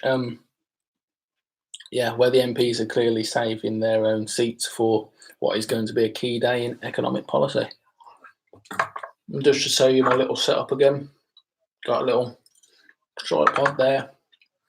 Try and keep the noise down so you don't. I want it loud enough for me to hear, but not loud enough for you to hear, so you don't get like two-tone and don't get any sort of copyright issues or anything like that. Because I don't want to be live streaming the news feed. I just want to be live streaming my reaction to it. So if you can hear it, please let me know in the comments, and I'll turn it down for you or move it further away or maybe put in an earphone or something like that. So maybe put in an earphone or something like that so we don't get like a mishmash of absolute rubbish. I'll just show you my sign there. Sad little bit of colouring that I've done, but if you haven't subscribed to my channel, please do. Or if you're really feeling great, it costs nothing to support a friend or a small business or whatever you want to call it. Please give the channel a share on your social media. That would be really good, and I would massively appreciate that. Yeah, advert break on the news at the moment. So yeah, what do we say? So US stock market is due to open in about an hour and a half's time. Interesting to see if our rate cut has any impact on them or where they go. I mean, the US stock market spiked late yesterday towards the end of the session, where investors reacted to President Trump's his reaction to basically they're going to cut personal taxes for them, so they might be able to keep hold of a little bit more of their salaried money or invest it in the stock exchanges more. Looking at anything that's basically going to help the help the economy, or the economy will help the stock exchange get buoyed and just leech in that little bit extra money, really, which is a really big problem that the stock exchanges have got at the moment. Is most people now have just ripped anybody anybody that's flapped has panic sold and gone. The hold investors, the people a bit like myself, the long-term dividend holders, are waiting to see where the bottom is before they shove their money in. So there'll be like a bit of a stagnation, really, because it's dropped and it's still falling because the panic sellers are just getting out and getting out and getting out. But everybody with the money waiting to go back in are waiting to see. You know, you don't want to try and catch a falling knife. If it's going down, you want to get best return on your money at the end of the day. I'm not saying you need to time the stock market or anything like that, but if you how do I best say this? If you try and catch the knife on the way down, it could fall another foot before it hits the floor, and you want to get in at that near the bottom. Now, I'm not trying to say wait for exactly the bottom, because you'll never buy the bottom. You've got to be incredibly lucky, and it is luck to buy the bottom. But what you can do is buy in the little curve or conical position at the bottom, where it's either a little bit before the bottom or a little bit afterwards, and then you just watch for that sort of situation. And right here we have the Prime Minister then.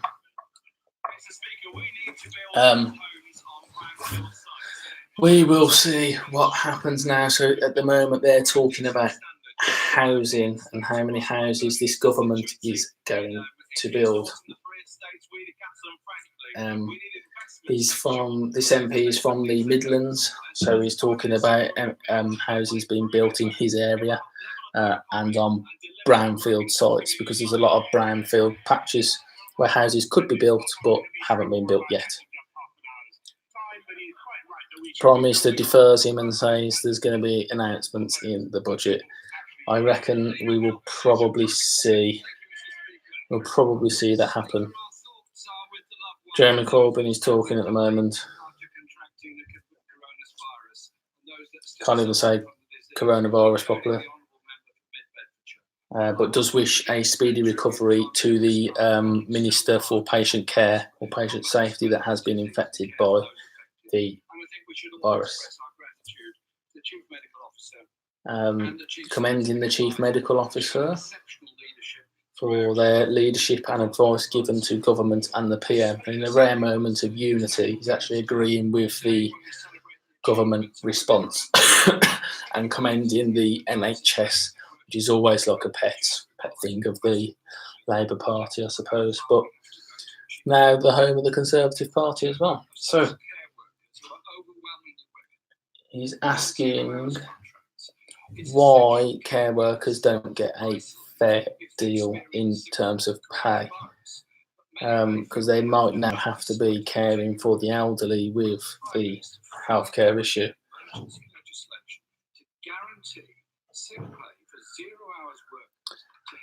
Asking the Prime Minister to guarantee sick pay for healthcare workers on 0 hours contracts. Prime Minister is agreeable to this,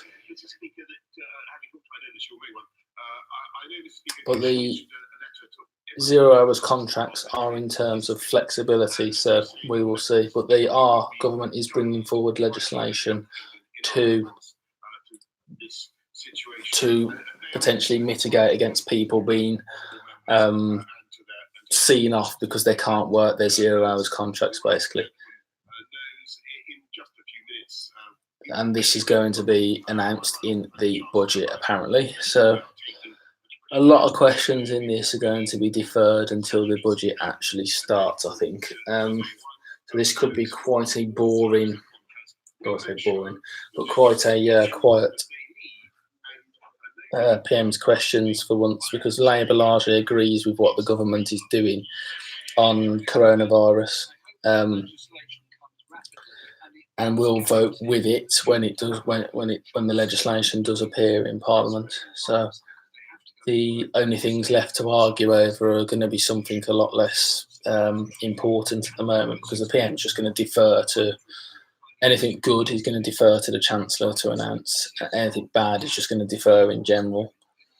And then for the most part, Labour are going to, all the talk is going to be about the health scare or oil prices, and for the most part, Labour are going to agree with the government at this moment, and that's what it looks like here.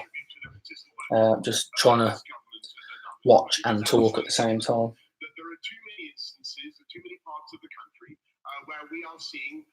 Talking about the economic divide between the north and the south and what the Prime Minister is going to do about it. Also saying wait for the budget to do so. There's talk of women being far less healthy in the north than they are in the south due to smoking and alcoholic issues. A little bit more lively now. The Prime Minister is shouting quite abruptly at the leader of the opposition to say just how much funding is being provided to the NHS when he says that it isn't. Life expectancy has gone down. That is the issue being talked about here. Under the Conservative government, life expectancy for females in the north has gone down. And it is not in line with the other richest countries in the world, which of course we are constituent of.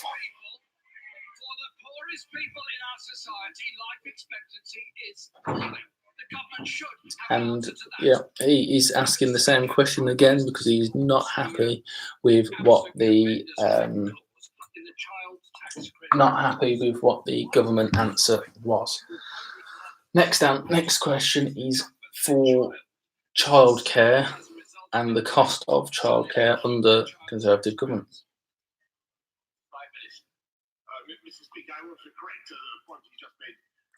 The answer is the case is being looked at that the Labour made, and Labour didn't, or the leader of the opposition didn't present all the facts. Not being accused of lying, of course, but didn't present all the facts that the government now knows.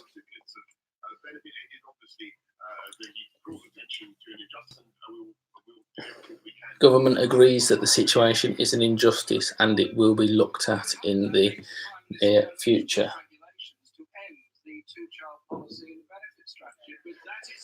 Next question is about the two-child policy in the benefit strategy. So if you didn't know about this, basically you receive, in this country, you receive benefits and the same benefits per child that you get for the first 2 children that you have. If you have more children than 2, then the amount of benefits that you get for the others tapers off, because I'm assuming it's basically thought if you can afford to have more than 2 children, then you are well off enough to look after and pay for said children. Excuse me, but that is a big question that is up for discussion, hence what's going on here. But current government policy is you get benefits for your first 2 children, less after that, and that seems to be staying the same.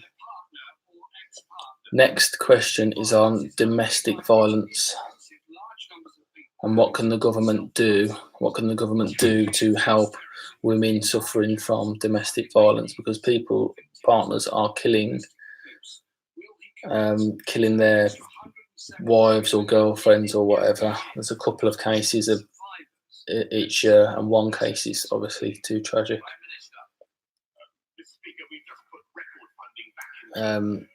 Leader of the opposition calling for extra funding. Prime Minister basically saying they've already put record funding in and they're going to increase funding,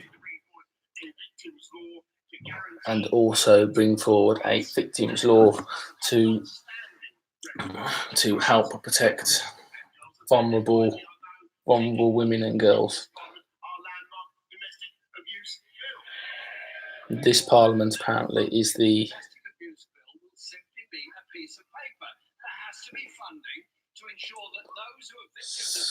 Leader of the opposition basically saying that the law being passed is just a piece of paper unless you fund people to go out and actually enforce it. Does have a good point here, to be fair. It's okay passing laws, but if you haven't got the social services or the domestic services or the police to go out and enforce it, and who's actually enforcing it? Until, you know, the reason this gets as bad as it does is because these people are frightened to talk about it. So not often that I agree with the leader of the opposition, but on this occasion I think he has got a good point. Pass all the laws that you like, but until anybody gets known about it, people get told about it, then nothing will get done. And inherently, these people are being abused and are being hidden and kept locked up at home, and they're never going to tell anyone about it. Or if they do, it won't get taken at the moment. It doesn't seem like there's the funding for it to get taken seriously.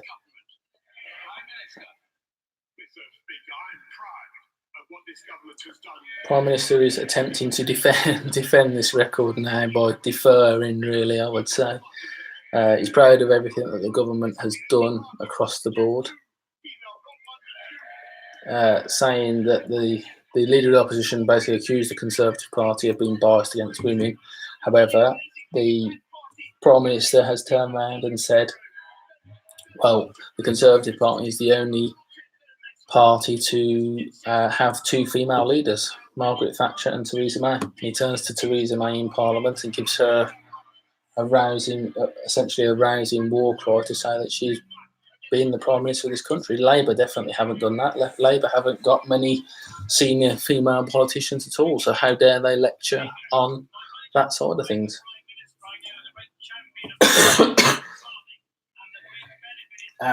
Next question is on farming and farming subsidies when the UK leaves the EU, and the amount of CO2 apparently that it produces. Asking whether we will compromise our high environmental standards when when the UK goes for a trade deal with the USA and continues to trade with European countries. We will basically, according to the Prime Minister, uphold the highest standards and set the standards for the US and the European Union to follow.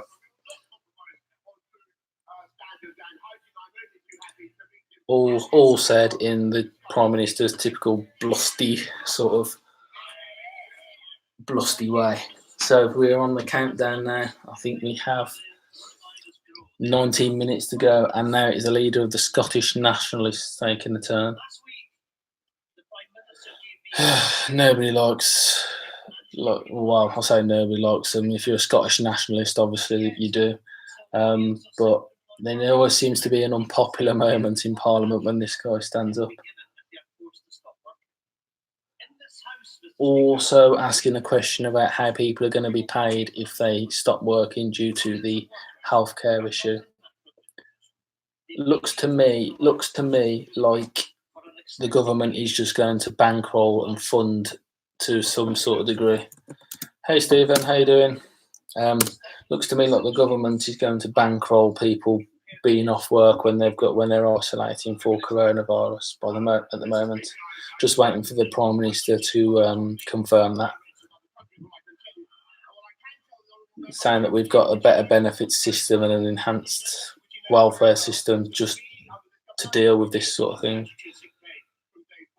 Wow, very lucky. I wish I'd bought Domino's shares that went up 13%. Are they still up now, even with all this health scare that we've got at the moment, Stephen?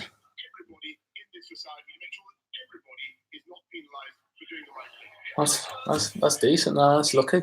What dividend yield do they pay? I mean, we're slightly sidetracked here, but what dividend yield do they pay? Why are Domino's shares up 13%? That just doesn't. It's like counter to what the market would suggest that they would do, because it's social. With this healthcare problem, you've got. Why would people want to go and have pizza? I guess you could get it guess you could get it delivered to your home. Excuse me again while I get comfortable. I've been streaming for quite a while now. And it's been an absolute pleasure to have you all with me. I don't know if we've got some original from the start, whether it's new people, I can't quite tell. But it's been absolutely great to have you all with me, and we are nearly there to the budget, which I actually wanted to talk about. But I do like PM's Qs as well, and I'm happy to pass a little bit of commentary on them. SNP still talking about statutory sick pay, which the government have confirmed that they are going to roll out to anybody that has got the health problem. It's going to be backed by the whole House of Commons, basically. Even if you're self-employed, I think the government will just bank fund you in. You're not going to be a millionaire off it or anything like that, and you're certainly not going to get as much money as you might make if you're a really successful self-employed person, but at least you will get something while you're off instead of nothing, which is obviously better than a poke in the eye.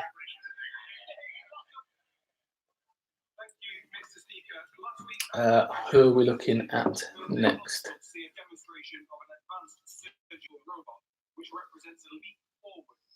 Talking about surgical robots in the future. Technological advances in the NHS being funded properly by the government. Are they being properly funded by the government? Quite a friendly question, and comes from a Tory MP, so I would say the Prime Minister will just agree with that and go on to the next one, talking about AI and investment in AI. Bearing in mind the NHS is the second biggest government department and gets, I think it was like £2,400 a second in terms of funding. So I don't think it's going to be too bad here. 13.5%. That's decent, and they pay flat 4p or 4%. Is that dividend? Is that dividend per share? They're quite a low share price, are they not? I think they're quite. They're not that expensive to buy per share, of course. Excuse me. Next question is about border policy and how consultants, engineers, highly qualified people will be fast-tracked through the visa system to benefit the country and the economy quicker. Prime Minister agrees. Another very simple question there asked. I didn't quite catch it, but I believe he's just answering yes, basically. It's a Tory MP asking the question, so unsurprisingly, it's an easy question.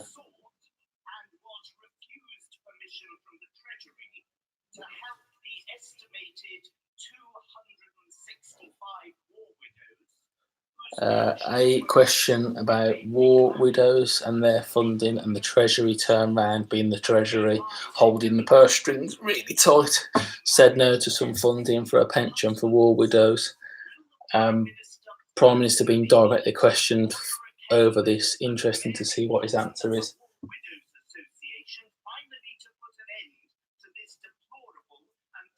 It's a very big injustice, really, to people that have had them given the most for this country.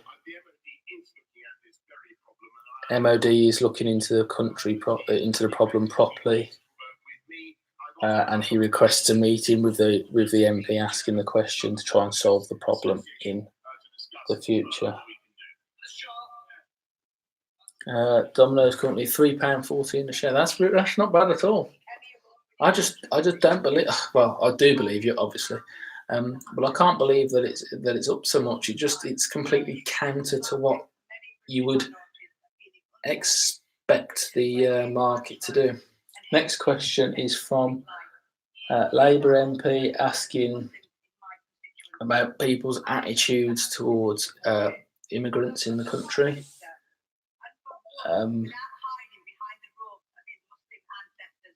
Yeah, basically talking about immigration to the country and how the country has turned, didn't use the word racist or anything like that, but has turned more racist since the Brexit vote. Really don't agree with this question at all. There's a lot of discontent in Parliament at the moment. which is a bit rich, really, coming from a Labour Party that's got a great big anti-Semitism problem. But yeah, she's raising Islamophobia cases, which is something else that obviously really needs to be dealing with. There's no place for anti-Semitism, Islamophobia in the politics or the country as a whole, really. And anybody that calls somebody that voted for Brexit racist is completely wrong. Like, so many people voted for Brexit for a whole wealth of reasons, and to add it to that is just not right at all.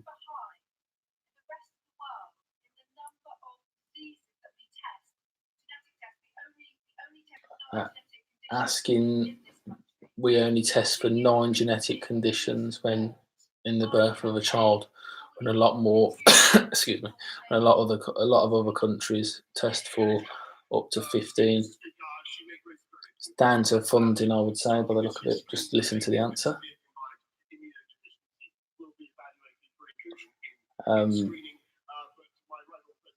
There's talk of adding extra screening involving the health secretary, but no confirmation of extra funding as of yet, but it will be looked at, apparently.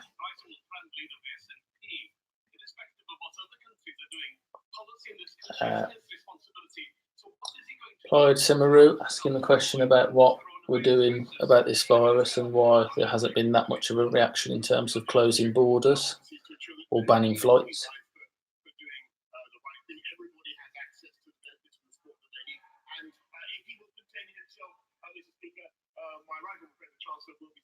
Prime Minister defers to the budget again for a basic answer.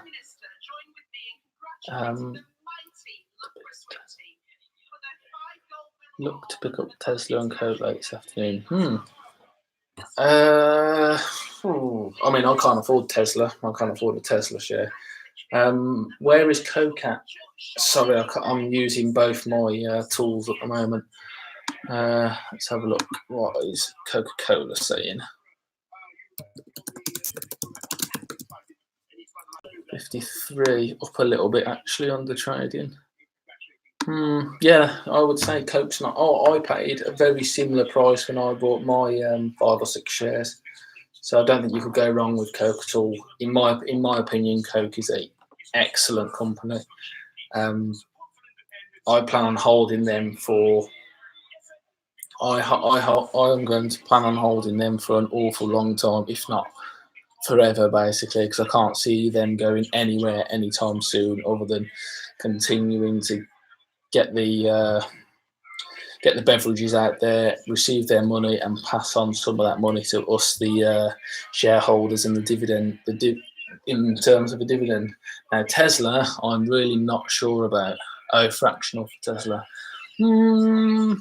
I'm really not sure about it. It doesn't quite fit my investing strategy because I'm an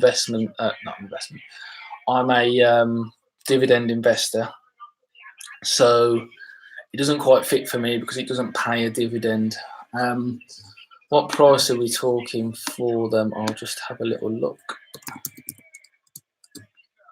So they are at 645.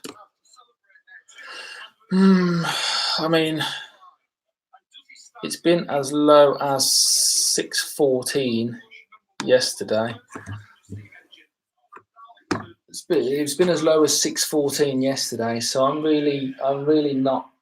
I mean, I've just had a notification through off the Dow Jones. It says that the futures are 650 points down on opening. So I know the Tesla isn't in the Dow, and Tesla kind of runs its own routines half the time. So nobody really knows what they're going to do. If I was going to invest in Tesla, I would you can't. I don't think it's ever going to come back down to the sort of prices we saw late last year in the 200 marks. If you plan on holding it for the long term, as in the much long term, get in while the getting's good. I mean, that stock could easily bounce back up to $800-900 once this health scare and oil crisis sort of relaxes a little bit. And I would I don't think it would be that remiss to say that it could go over $1,000 a share in the next couple of years or so. I really wouldn't. So if I was going to invest in Tesla, I think now would probably be a decent time. That's not advice. Please, like, do a little bit more research if you're going to do that. But if it were my money and it suited my investing strategy, I'd be very tempted at the moment. I bought a share of Unilever a couple of months ago, only the one share when it reported its bad earnings. So the price dropped down to about 41, I think, and I had about £50 spare in my account, so I took advantage of that. But it's even lower than that now, so I'd say it's probably quite a good time to buy. All what they sell are consumer products at the end of the day. Your mayonnaise, your fairy liquid, there's always going to be a demand for that sort of thing.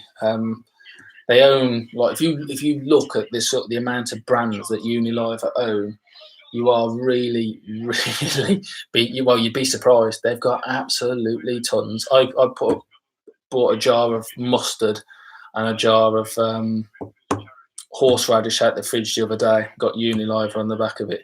Fairy liquid, Unilever. Or was it P&G? No, I think P&G's Fairy. But Unilever do own a washing up liquid, and they own soaps, and they own dishwasher tablets. They've got all sorts. I think it'd be a relatively safer place and slightly more defensive place to put your money at the moment as well. Manix Motorcycles, you and me together, dude. Like, I found £500 by emptying another investment account and selling stuff on eBay. That's how desperate I got at the moment to try and take advantage of these prices. That is all I could do, and then I've got to wait till payday to get the next one, which is an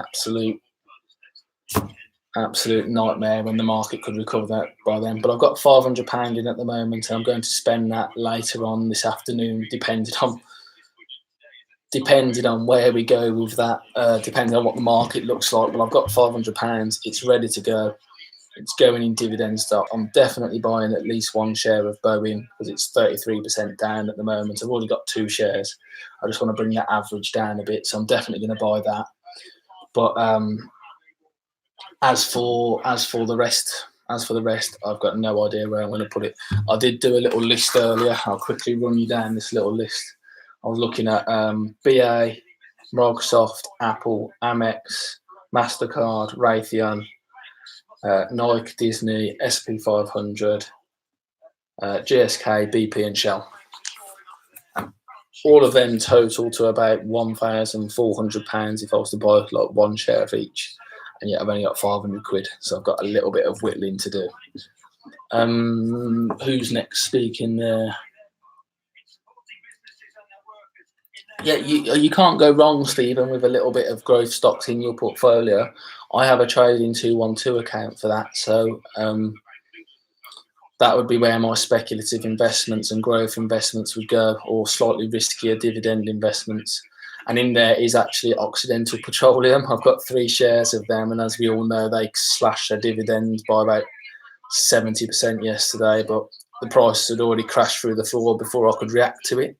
So the price had already crashed through the floor before I could react to it. So I don't really have a choice but to hold it for the long term now and just deal with it, I suppose. If I sell, I make a £50-60 loss. So I'm just going to lump it, call it a learning experience. What else did you buy yesterday, Steve? And do I see stocks dropping further in the next few months? God, I mean, you can't predict these things.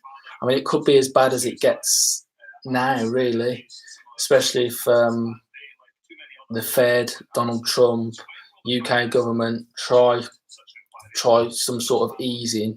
I don't think they will allow it to go that much further. I mean, I don't know if you're aware, but I'm sure the FTSE's probably got the same thing. But if there's more than a certain amount of drop in a set time period, all trading ceases for 15 minutes. If there's another drop in the same day, all trading ceases again for 15 minutes. And if it drops over 20%, like the market drops over 20% in a single day, they suspend trading for the day. So there is some protection there. I can't see, unless there's a recession and unless like a lot more people start getting and then ultimately passing away from coronavirus, I can't see it getting like that much worse, like another 20% gone. I don't think. I think we're starting. There's still some down to go, but I don't think there's another 20% in it. Microsoft. I'm in on. I think that's another big tick. I think they're 100% going to, like, I'm going to add them. They're a fantastic, absolutely fantastic company right now. And how, like, when everybody thought they were dead 5 years ago and they were just going to peter out and become a bit like an IBM stock, they've continued to thrive, up their dividend, and continue to grow as well, which is just a spectacular achievement and testament to the management of the company. Yeah, so we're on the final countdown really for the budget, guys. I can't believe I've been streaming for so long. I genuinely thought that this was going to start even earlier. But we are nearly there. I think the Prime Minister is just wrapping up his last few questions. Some of the backbench MPs are now asking their questions. So I think we're coming to the end of PM's Qs. Accidental. I made a little bit of a boo-boo there, but I don't think anybody could have predicted Russia doing what it did and not agreeing with OPEC. You couldn't. I genuinely never saw that coming. Saudi and Russia going head to head with each other over producing oil. Never saw it at all. And then, guess what? I'm one of the people that suffer it. I'm sure there's people with far more invested in Oxy than me that are feeling the burn today. I mean, at least mine was only 3 shares, so I'm only about 50 quid out of pocket. I bet there's people out there that are hundreds of millions out of pocket. What are we talking there? Cruise companies. Exactly that. I've got 2 shares in Carnival Cruises myself. Bought when I thought the crisis wouldn't get as bad as it's got. So they're at even more significant discount right now.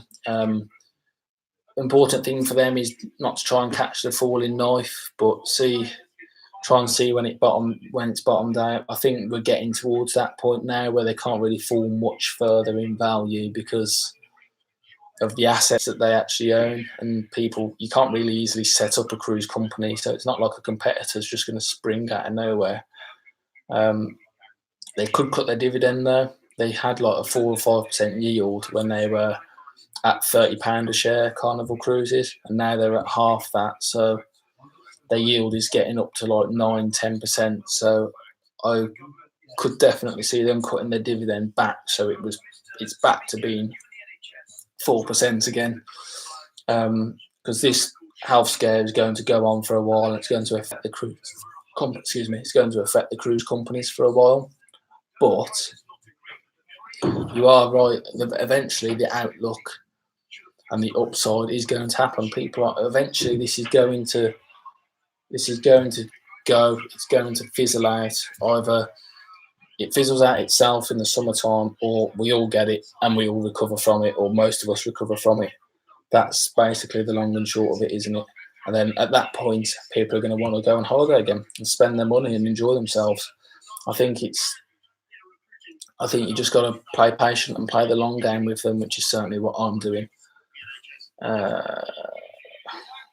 What's next?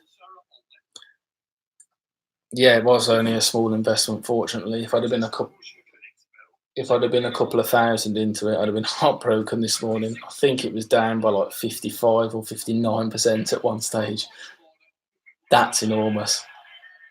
And here we go, guys. Finally, the budget is about to start. I believe the speaker just made a slight boo-boo in the handover. We have a new speaker speaking, the deputy speaker. budget speech is being disseminated now around the Commons. She's telling them to watch their behaviour and not.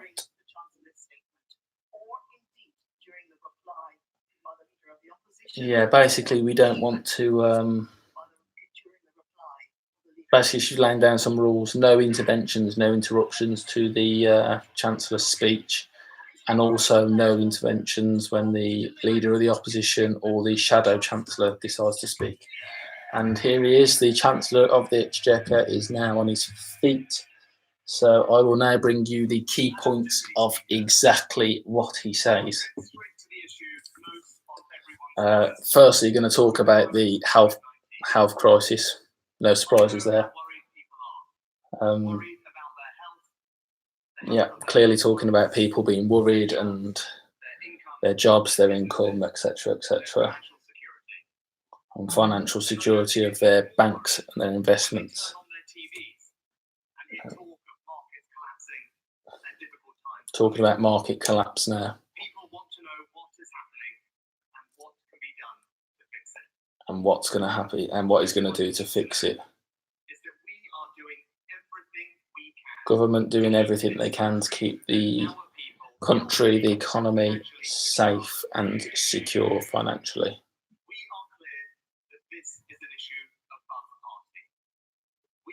Issue is above party, and they will work across Parliament and across the government to secure passing laws. House comes together, put aside party differences and act proportionately for the good of the country, unless it's Brexit. Confident the Commons will do the same again. Public health response is being led by the Chief Medical Officer, as we well know. He's just giving a quick update, really, which the Prime Minister could have probably done before this, but we'll play patient. He says we'll get through it all together, one way or another.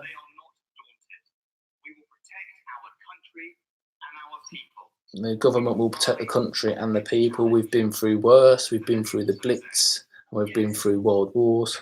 This is bad, but it's not as bad as things could or have been in the country before. There are other challenges at hand, not just the healthcare issue that's going to change the economy.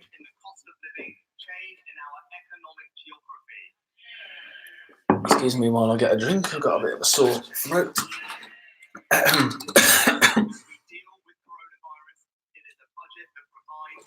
This is a budget that provides security and plans for security and pays for security tomorrow. Budget of a government that gets things done and is in control, trying to do that.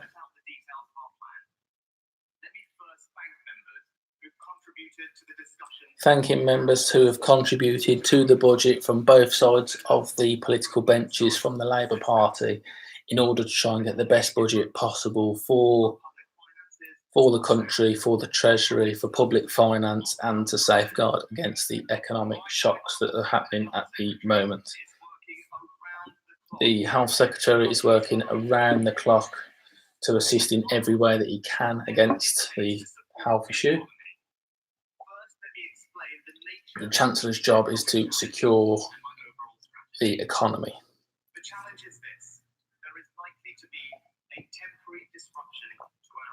Likely to be temporary interruption to the economy.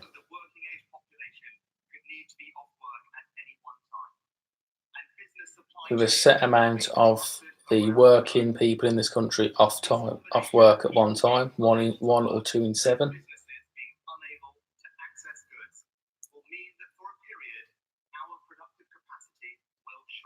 UK public capacity is to shrink, at least on a temporary basis. We have to prepare the economy for a reduction in consumer spending.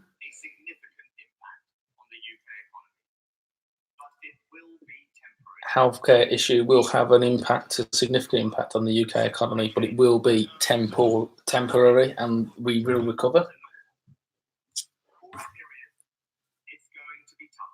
It's going to be tough for a period, but the economy will recover in the longer term. Interestingly, though, he hasn't put a time period on this, which is interesting.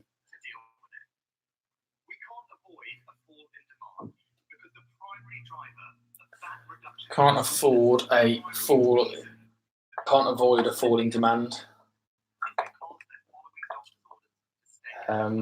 All because people are basically following doctors' orders. That's what the fall in demand will be caused by. Excuse me. Strengthen safety net for all those that work and have to be off work because they've been told to by the doctor. I'm assuming there's some funding coming for this. To make sure that this economic shock does not become permanent or significantly downgrade the economy for the longer term. And his response is proportionate and will be coordinated with the Bank of England and himself, the Treasury and government.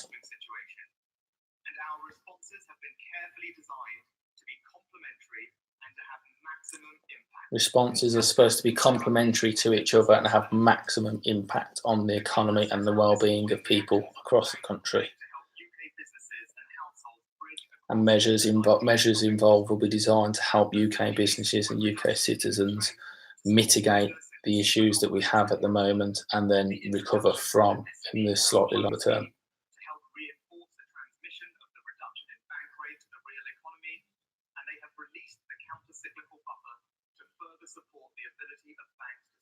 Bank of England has released the counter-cyclical buffer to support the UK economy and stop a nosedive in share prices. I think we're about to conclude the opening statement here, and we're actually going to get into some policy.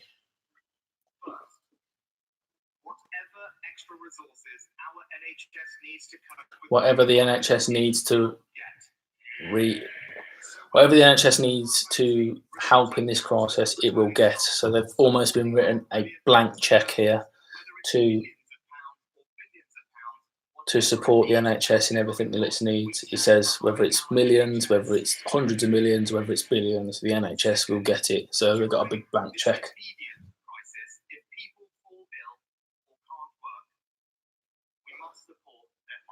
Government will support finances for people that can't work and make sure that the safety net does not let people through. Statutory sick pay will be paid from day one when you are ill.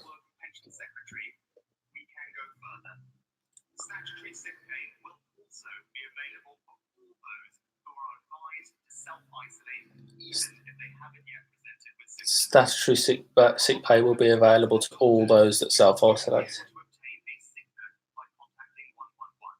Soon be able to get a sick note through 111 if you are advised to self-isolate from them.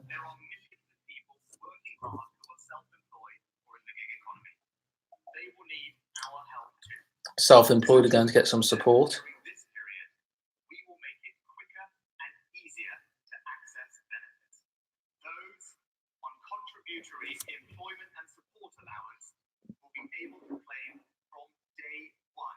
Anybody on contributory or support allowance will be able to claim sick pay from day one.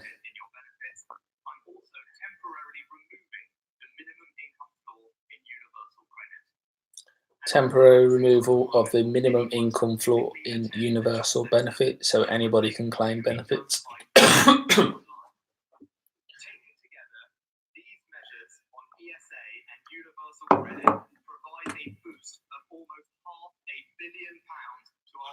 Providing £500 million to the welfare system to help deal with the coronavirus.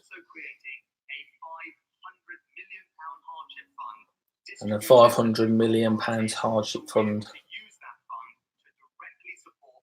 to directly support vulnerable people in their local area, disseminated to councils to use so people don't get out of pocket because of this self-isolation if they're ill with the virus.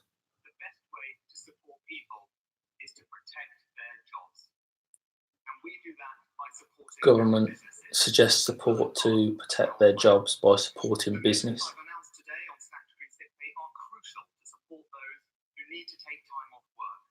Supporting everybody that takes time off work, even if they don't have any symptoms.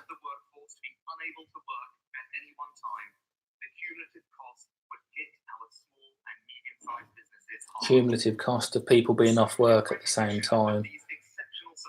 Today, I am taking a significant step. For businesses with fewer than 250 employees, I have decided that the cost of providing statutory sick pay to any employee off work due to coronavirus will, for up to 14 days, be refunded by the government in full. Government will refund people with businesses with 250 employees or less for the cost of being off work for 2 weeks. Completely funded by government. So if you've got a small business with less than 250 employees, they need to be off work, or however many of them need to be off work at one time, the government will fully fund 14 days sick pay for each and every person if required. Dedicated helpline of 2,000 staff for 111 coronavirus cases. Struggle to pay people's salaries, pay their bills, or buy new stock. They will need loans to get through this period. There will be loans handed out to. Announcing a new temporary coronavirus business interruption loan scheme. Coronavirus business interruption loan scheme. Any business can take up to £1.2 million to help buy stocks or tide them over in times of emergency or financial hardship. This should allow banks to lend to businesses still with confidence. More money will be provided if required, depending on the extent and how long the health scare lasts. Two more measures come in by use of the tax system.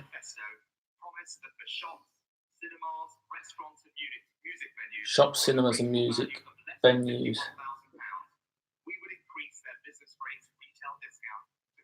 will get a heavier discount up to 50% if they don't make up to 51,000.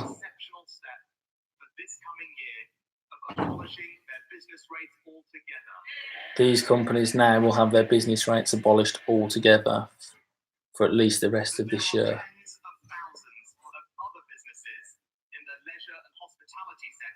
This is now aimed at the leisure and hospitality business.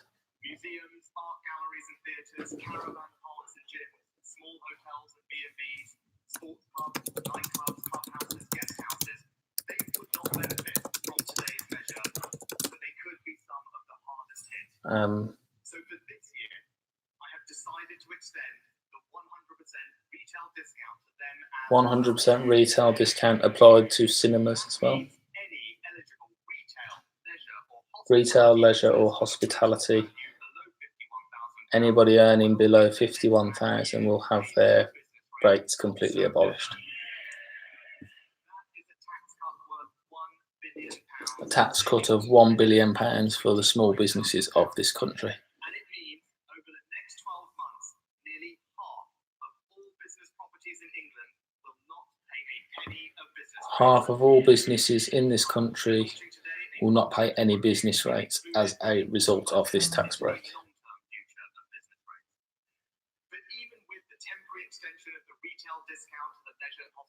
Interesting stuff so far. This has gone a bit further than I thought it actually would, which is very interesting and bodes well for the extra stuff that's about to be added and for the rest of the speech. What's next? Business rates relief, a £3,000 cash grant per business. This £3,000 cash grant per business that's eligible for the business rate cut. A £3,000 grant to 700,000 businesses to help them mitigate the impact of the response to the virus.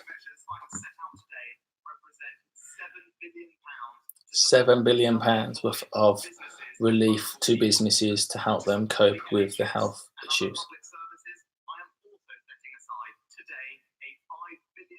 £5 billion set aside to assist the NHS in an emergency fund, more if required.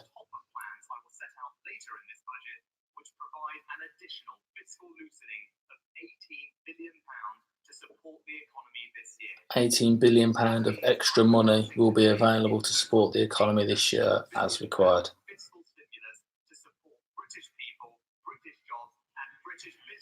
Fiscal stimulus will be provided to support the British economy, British people and British jobs.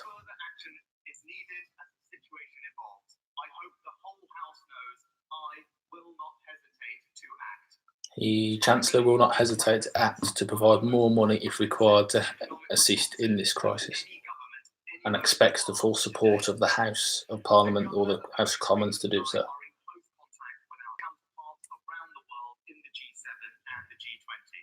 Healthcare officials are all in touch with each other and working together.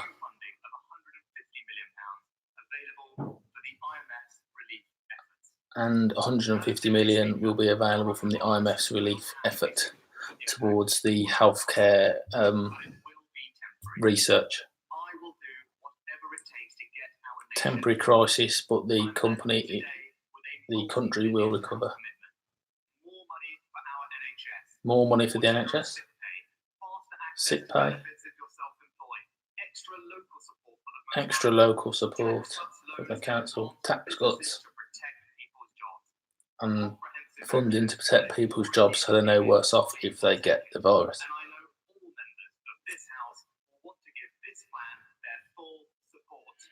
Expects full support from the House of Commons on that plan. Before I turn to the economic forecast, I hope the House will join me in thanking the Office for Budget Responsibility and Robert Choate in particular. Requesting support of the House towards the Office of Budget Responsibility, and the head of it is retiring.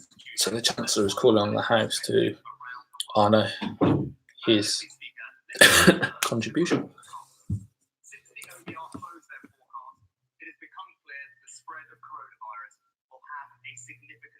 The Office of Budget Responsibility's numbers are slightly out of date now due to the spread of the health issue.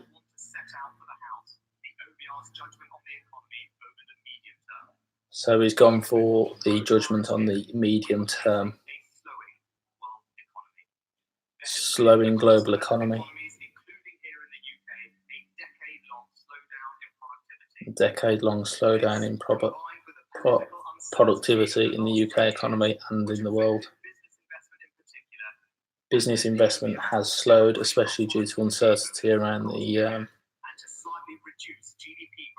Brexit, basically.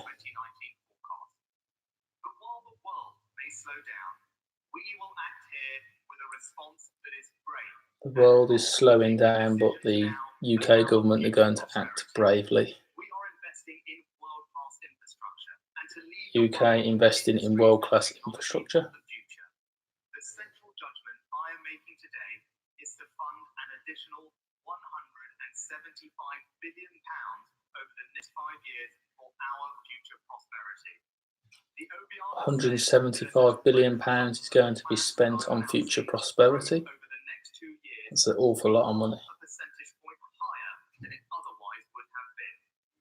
But growth is expected to be 0.5 percentage higher than it normally would be, even with virus.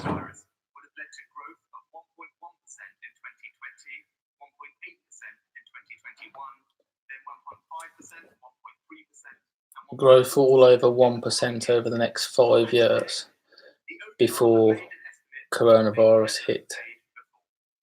They have said, in their words, that today's large planned increase in public investment should boost potential output too. Today's increase in budget in infrastructure spending should actually boost them figures even further. Maybe up towards 2.5%, but this hasn't factored in the impact of coronavirus. But the figures do look strong for the UK economy. More jobs, higher wages from this government. Women's employment is at a record high, employment at a record high. Wages have grown faster in every other region of the UK apart from London, who's already has inflated wages. Better for the first time in years.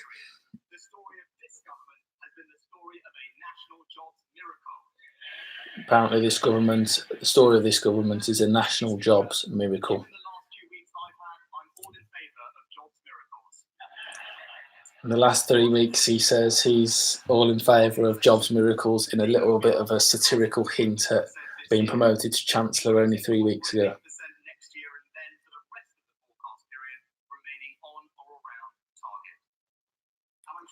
Growth suggested to be between 1 and 2.5%. This will vary depending on the impact of coronavirus over the next 5 years. We congratulate him on his new role as finance advisor for COP26 and welcome his successor, Andrew Bailey, who takes up his post on Monday. Looking at the successor of a financial minister at the moment, it's not really that interesting to us investors. He's brand new to the role. The other guy is retiring.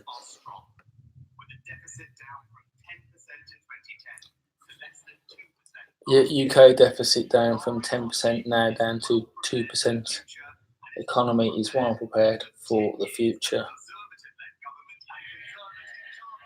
I don't know if you know what the deficit is, but that's the difference between what the UK government raises in taxes and what it actually spends, and then it has to borrow the deficit basically, which means if you can't fill that, national debt goes up. And national debt has continued to rise since 2009 because the previous government left a great big deficit that still hasn't been, it's been closed, but it hasn't been completely freed yet. So national debt is still continuing to rise.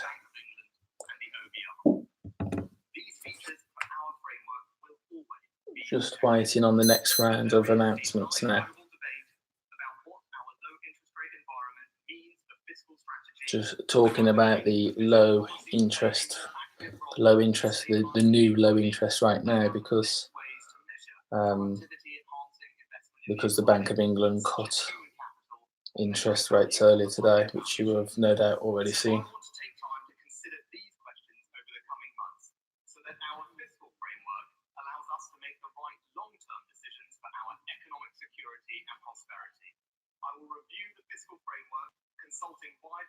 A review of the fiscal framework is underway, or will be underway over the coming months, to review any further changes required to deal with the oil price crash and the health issue.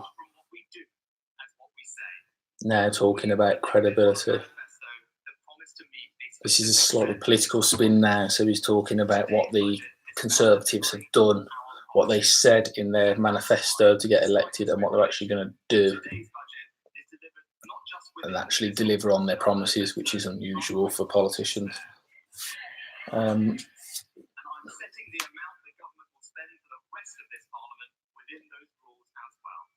So government spending will remain within the rules that he has previously set.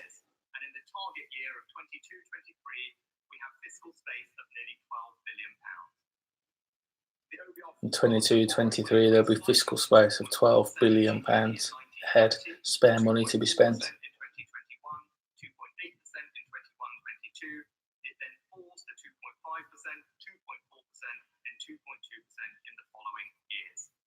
Deficit as a percentage of GDP falling to below 2% by 2025.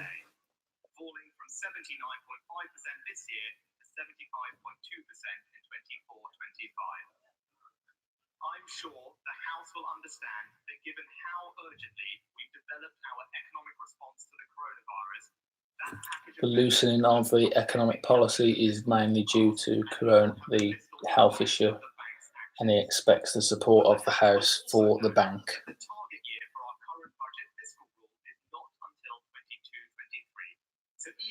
So for fiscal rules, the target is now 22-23 in the year 22-23. As we enter a period of challenge, we start from a position of strength. The economy growing, more jobs. Economy growing, more jobs, higher wages, lower inflation, sound finances, usual political stuff right here. Madam Deputy Speaker, this budget responds at Just waiting for the very next part of this. Really want to get into the announcements for the infrastructure spending. Really, less about the political side of this. There's going to be 175 billion of spending over the next 5 years on infrastructure and industries. This is the first budget delivered outside of the European Union, despite the fact that we're still in the transitional period. But anybody that thinks that we're not going to leave now is probably sadly mistaken. I don't think we will extend either, if I'm being honest. Promised to get Brexit done, they got it done. Usual political stuff. Promised to help working families keep more than what they earn. Apparently it does that. This budget helps business, can't even say budget. Scientific research gets it done. Green growth and protect the environment, budget gets it done. Levelling up new roads, railways, broadband, budget gets it done. You can see where this is going. I'm just keep repeating what it says. This budget delivers basically in a political sense of what they've promised. I'm trying to not be biased here, because obviously it's going to be slightly tainted towards the Tory side of things, because it's a Tory chancellor presenting it.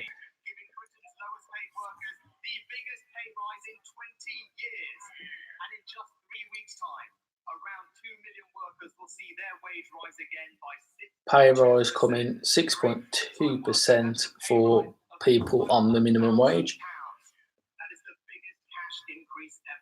and the biggest cash increase to anybody's wages ever, and a new remit for the low paid commission body. By 2024, the national living wage will reach 2/3 of median earnings. On current forecasts, that means a living wage of over £10.50 an hour. Living wage incoming to £10.50 an hour in the near future by 2023. I'm increasing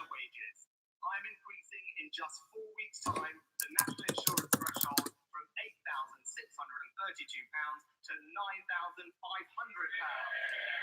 That's a tax cut for 31 million. Tax cut for 31 million people, saving people over £100.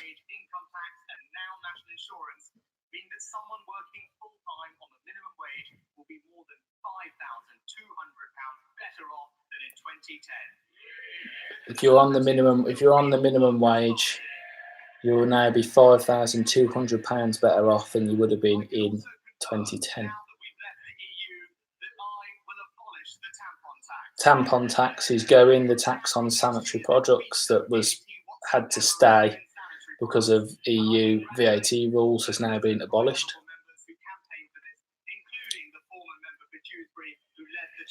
Congratulated himself right there. Talking about Scotch whisky at the moment.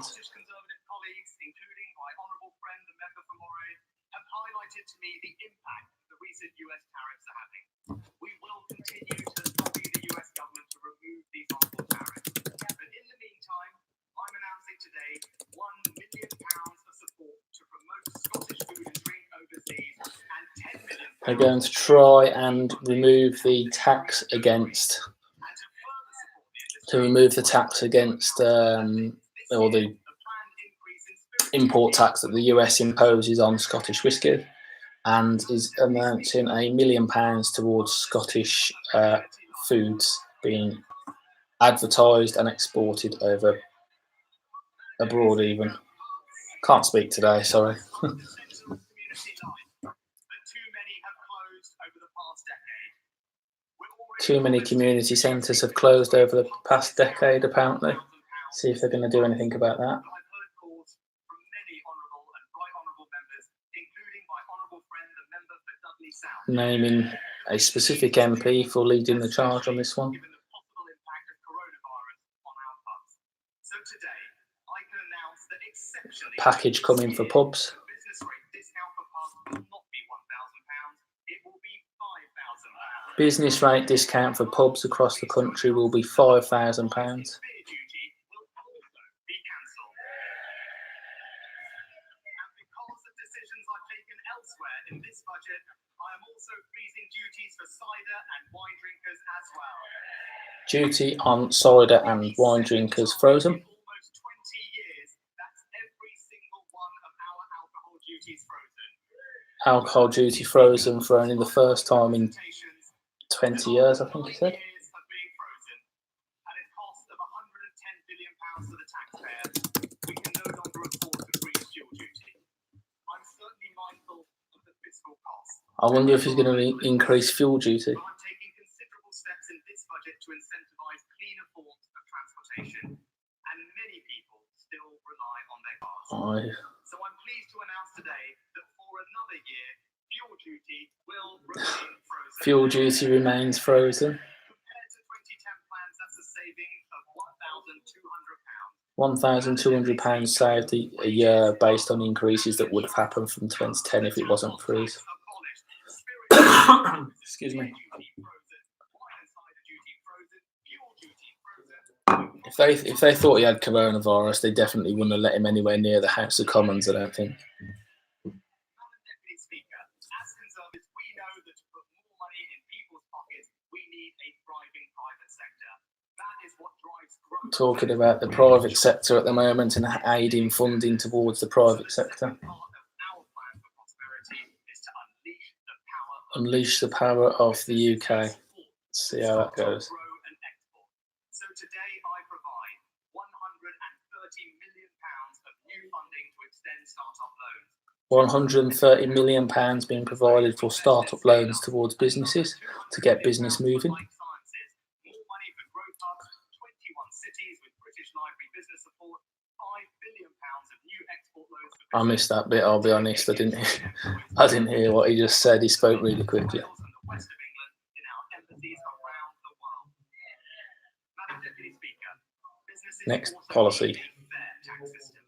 We were elected on a manifesto Talking about business tax again. I've now completed that review, and here's what we're going to do. Here's what he's going to do. Relief is expensive at a cost of over £2 billion a year.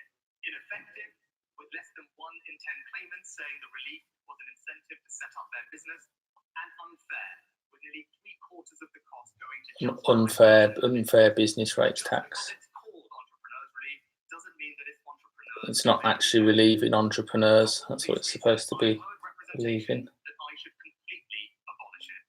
The Institute of Fiscal Studies have criticised They think that the UK's worst tax entrepreneur tax break should be abolished. But at the same time, we shouldn't discourage those genuine entrepreneurs who do rely on the relief.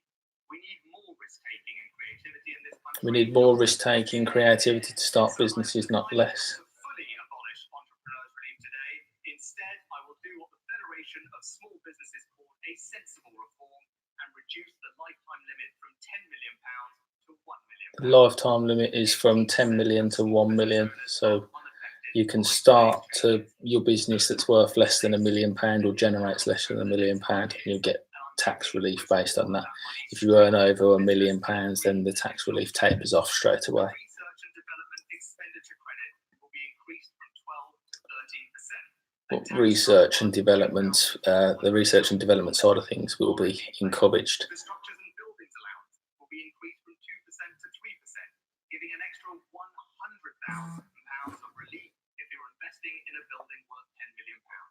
£100,000 of relief if you invest in a building that's worth £10 million, a significant saving, according to the Chancellor. That's a tax cut this April for nearly 500,000 small businesses. Another tax cut for nearly 500,000 small businesses. Madam Deputy Speaker, we promised to cut taxes on business. We're getting it. The Tories are now saying that they cut the business. They cut. I can't speak. They promised to cut tax for businesses, and that is what they're doing. A political statement. To invest now in the technology of the future. We are a country of Newton, Hodgkin, and Turing. Invest in the technologies of the future now. So I would suggest that more money is coming towards investing in future technologies. The first steam railway ran between Stockton and Darlington. Talk about how innovative the UK was in its past. A Welshman invented the first hydrogen fuel cell. A Welshman apparently invented the first hydrogen fuel cell. The first radio pulsars. To compete and succeed over the next decade and beyond, we need To compete and succeed in the next decade, we need to continue our research and development. is to invest in ideas. Madam Deputy Investment in ideas is inbound. Speaker, we made a promise to double investment in research and development to 18 billion. Double investment into R&D to 18 billion. Instead, I will increase investment in R&D to 22 billion pounds. That number is going up to 22 billion a year. Largest increase in R&D spend ever. Fastest increase in the budget in R&D spend ever. Never happened before. Higher than the US, China, or even Japan. Towards our target of increasing public and private investment in R&D to 2.4% of GDP. Increased spend across the country from private sector as well as government to 2.4% of GDP. Year-on-year growth on record. Detailed allocations of our investment in ideas we set out at the spending review, but I can make some announcements today. Allocations in ideas being made today and will be further made in the spending review in 6 months' time. I think it's when they do a spending review 6 months after a budget. Technologies of the future, I'm investing over 900 million pounds in nuclear fusion. £900 million invested in nuclear fusion research. Ideas, we're also changing the way we fund science in this country. I can confirm that we will invest Funding for science is slightly changing. pounds in a new Blue Skies funding agency here in the UK, modelled on the extraordinary ARPA in the US. Blue Skies funding modelled on ARPA in the US. We fund science in this country. Today, half of R&D funding goes to London, the east and the southeast of England. So we're Most of £400 million of new R&D goes to London. quality research, with much of that incremental The funding increase is going to go to universities around the country to even out the playing field and take the bias away from London. Madam Deputy Speaker, there can be no lasting prosperity for our people if we do not protect our planet. No prosperity for people if we do not protect our planet. Is to create the high-skill, high-wage, low-carbon jobs of the future. To level up with completely new industries. Political and statement. nations, to raise our productivity and lift our quality of life even as we cut our emissions. The Treasury's net zero review will set out the government's strategic choices ahead of Treasury conducted a net zero review to Today's budget takes the first steps. First, we will increase taxes on pollution. taxes to be increased on pollution. Than gas. But our climate change levy, paid by companies, taxes electricity at a higher rate. So as another step towards equalising the rates and encouraging energy efficiency, from April 2022, I'm freezing the levy on electricity and raising it on gas. Freezing levy on electricity and raising the levy on gas to even it out and pay fair for climate change.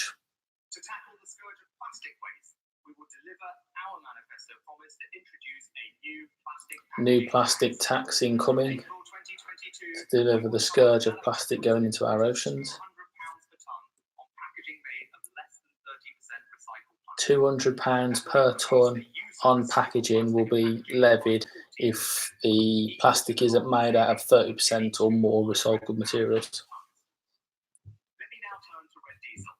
The red diesel scheme allows selected Red diesel is next for farmers. of just over 11 pence per litre for diesel, compared to almost 58 pence per litre for everyone else. 11 pence farmers pay, 58 pence the rest of the population pay per litre on diesel. That's not taxed. Emitting nearly 10% of the noxious gases polluting the but farmers produce the most noxious gas. Cutting relief on red diesel, I think, inbound.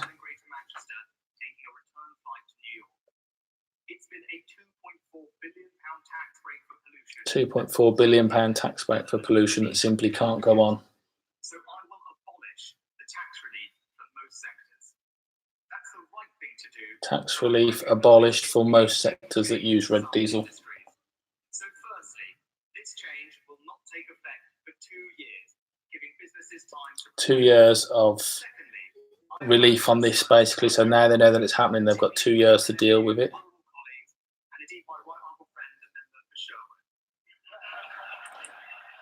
Another political statement. And he takes a drink. So I've decided that agriculture will retain the relief. Agriculture retains the relief made by tax. Domestic heating, and there will be no impact on fishing. No impact on fishing. With other sectors. And thirdly, to help develop cleaner alternatives to red diesel and other fossil fuels. And a fund announced to replace red diesel or research a replacement for red diesel in the future.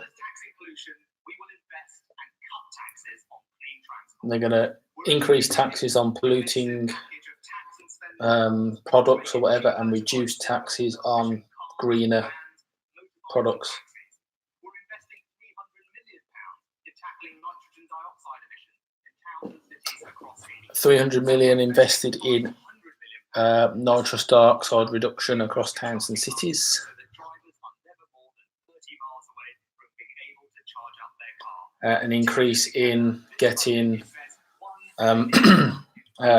charging points available all across the country, a lot more than they already are, which means that they want to increase it so a driver is never more than 30 miles away from a charging point, an electric charging point. My honourable friends, the members for Calder Valley and Telford, my right honourable friend, the member for Ludlow.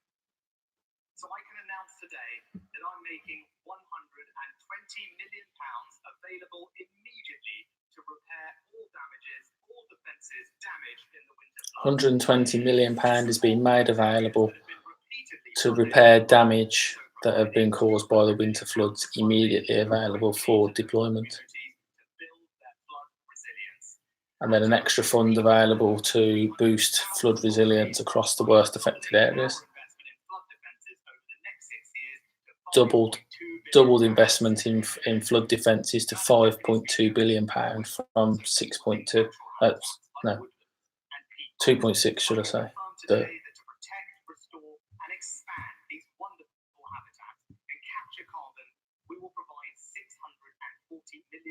£640 million for new tree planting funding. Get 30,000 hectares of trees planted over the next few years. This government intends to be the greenest government in a generation or ever.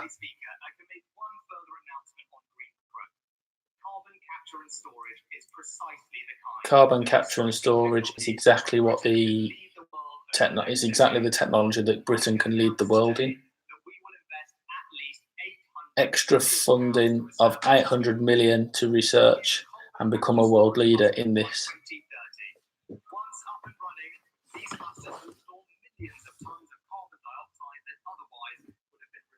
To store millions of tons of carbon dioxide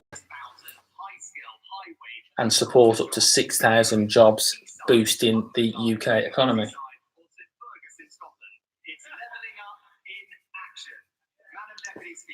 Levelling up in action, political statement again. And a tax relief on electric vehicles. Still a long way to go in this budget, I think. There's a lot to actually talk about here.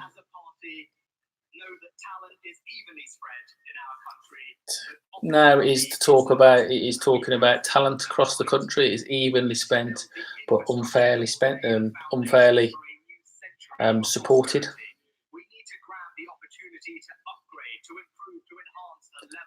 need to level up and upgrade talent and talent nurturing across the country. Madam Deputy Speaker, over the next 5 years, we will invest more than £600 billion in our future prosperity. £600 billion to be spent on future prosperity. Be the highest it's been since 1955. Take the average Highest infrastructure spending since 1955. we're tripling it. Capital Tripling investment in infrastructure. will reach over £110 billion. I will set out the detailed capital allocations at the spending review, but I'm taking three Detailed allocations will come in the spending review. 3 big decisions come in there. mindset of government to make sure economic decision making reflects the economic geography of the country. Economic decision making should reflect the economic geometry of the country. In Scotland, Wales, and Northern Ireland. Fair across all 4 Also opening a new parts of the UK. campus in the north with over An economic campus 70 staff from the Treasury. by the Treasury, manned by the Treasury up north. Won't stop there. Our ultimate ambition is to move 22,000 civil servants outside central London. Move 22,000 civil servants outside of London to even up where government and the Treasury is deployed across the UK. Provides an extra £640 million for the Scottish government, 640 million for the Scottish government, Welsh government, and £210 million. 210 million for Northern Ireland, and I missed the Welsh one, I'm sorry. £2 million of funding for new city and growth deals, taking our investment in these deals to more than £2.7 billion. £2.7 billion spread across the country for extra development in individual regions. Who benefit from the kind of long-term transport deal that helped TfL. I'm announcing today that the new West Yorkshire Mayor will, along with the 7 other West Yorkshire Mayor, along with the other mayors, style funding settlements worth £4.2 will get funding settlements up to £4.2 billion to help regions compete or at least be on par with London in terms of transport. TfL has an unfair advantage at the moment. Third, we're going to build broadband, railway, roads. If the country needs it, we will build it. Broadband, roads, railways, if the country needs it, we will, this government, build it. Broadband to be rolled out into the hardest to reach places. Shared rural phone network, which means that in the next 5 years, 4G coverage will reach 95% of our country. 4G coverage at the end of this will reach 95% of the country, a significant boost on where it is now. We're also going to build better railways. Madam Deputy. Better railways are to be built. To the ground on HS2, our commitment to fund HS2 the leg of Northern Powerhouse Rail, funding today and the Trans-Pennines leg of Northern Powerhouse Rail. Darlington Station moving to the next stage of development and approval. Darlington Station A dozen train stations more will be reopened and a dozen train stations more accessible to the public. Today, I'm announcing the biggest ever investment in strategic roads and motorway. Over Biggest 27 ever investment in strategic roads, 26 billion over 20 connections to ports and airports, over 100 spent, 20 connections to airports miles of road. and 4,000 miles of roads to be built, Investment in local roads alongside and local roads to be maintained better and get rid of potholes or eliminate as many potholes as possible. pounds every single year, enough to fill by the end of this parliament 50 million potholes. 50 million potholes filled by the end of the parliament. Funding will be published later today, and I thank my right honourable friend, the Transport Secretary, for all his efforts. Transport Secretary has made the big case for levelling up. The A417 in the southwest, the A428 in the east, the A46 List of A roads being rolled off to be upgraded. arteries freeing the traffic north of Newcastle, and something my North and Mid Wales colleagues will be particularly pleased to hear. We're protecting beautiful villages in the Welsh borders as we finally build the Pant Llanllymonech bypass. The Pant Llanllymonech bypass is to be built. I don't know what that is, but it protects beautiful Welsh villages apparently. It's one of our most important regional arteries. It is one of those totemic projects symbolising delay and obstruction. Governments have been Next trying up. to fix it since the 1980s. Every year, millions of cars crawl along it in traffic, ruining the backdrop to one of our most important historic landmarks. Here we go. Near Stonehenge, big upgrade coming. For this moment, I say this. The A303 will get it done. A boost to the road or a bypass to the road. £27 billion for roads, fix 50 million potholes and new railways, railway stations and bypass roads, connecting every nation of the United Kingdom together. Next, this is a long old day. Only by having a plan for prosperity will we grow the economy. Only by having a growing economy can we invest in our Only by growing the economy and growing the country can you invest in fabulous public services. priority. Can we send a clear message to those who rely on them? You are our priority. Public services are the government's priority, apparently. By which we, the government, can level up and spread opportunity. The government is trying to level up public services and level up the country. You have every chance to succeed in our modern dynamic economy. Political statement now of the intent of the Tory party and the government. Over £7 billion by 2022. My right honourable friend, the Education Secretary, is taking forward our plans to increase per pupil funding next year. Increasing over 4%. per pupil spending of over 4%. Every region in the country with funding for specialist 16 to 19 math schools. 16 to 19 math schools will be funded. Secondary schools invest in arts activities.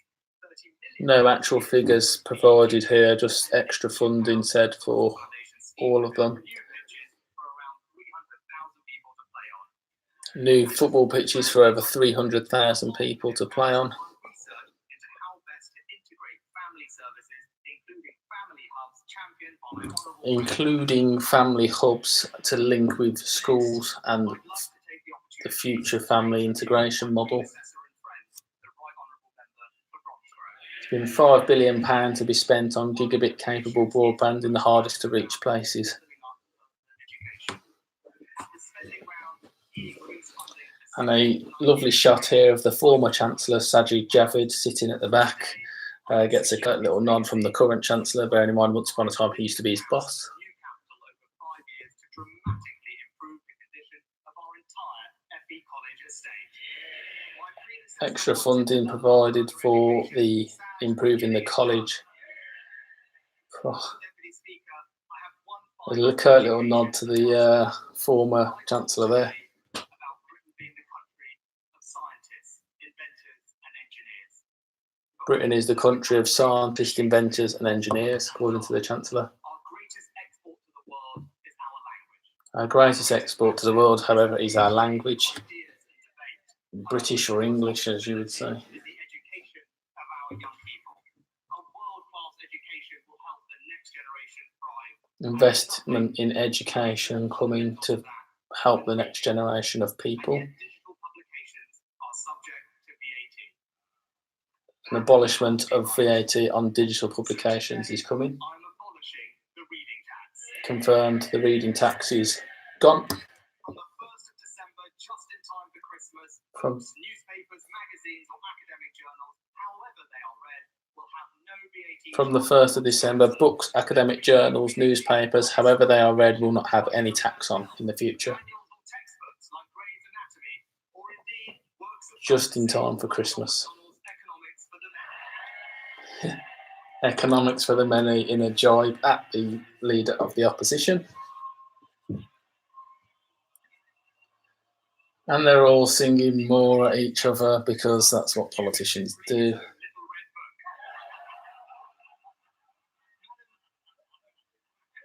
book. Everybody's having a laugh over it, pausing the speech basically. Our second priority Get is down. to make sure people have affordable and safe housing.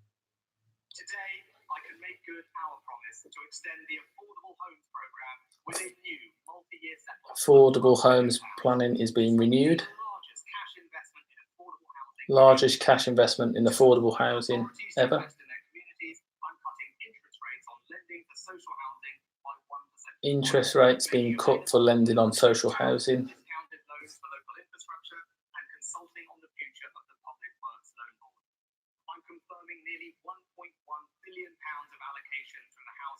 £1.1 billion from the Housing Infrastructure Fund to help social housing,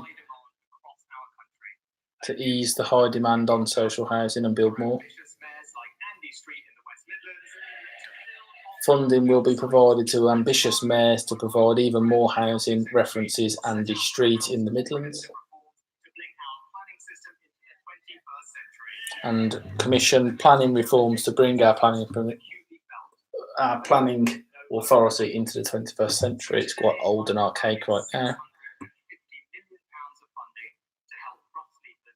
£650 million is being provided for rough sleepers to try and get homeless people off the streets and back into some sort of controlled environment or work, and try and end rough sleeping in this parliament if possible.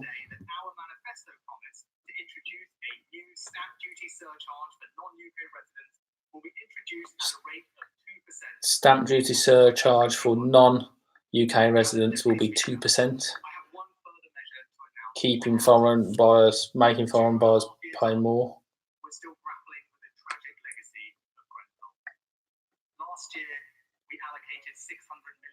Now talking about Grenfell Tower.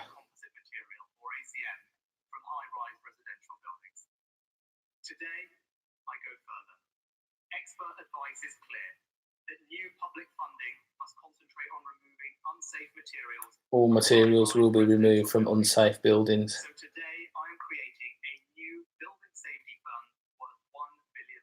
Building safety fund will now be worth £1.5 billion. That is even what the opposition have called for. That new fund will go beyond dealing with, which will remove hazardous materials from all buildings across the country, or enforce it, should I say.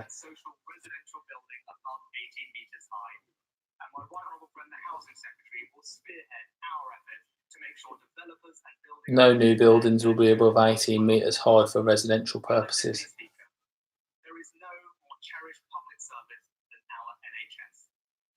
Whatever resources back to the NHS. To deal with coronavirus, it will get. We all benefit from a thriving health service, so it is right that we ask. I think this is a wrap-up part now. He's just saying how the NHS will get all the funding it needs to deal with this crisis. Corporation tax will remain the same.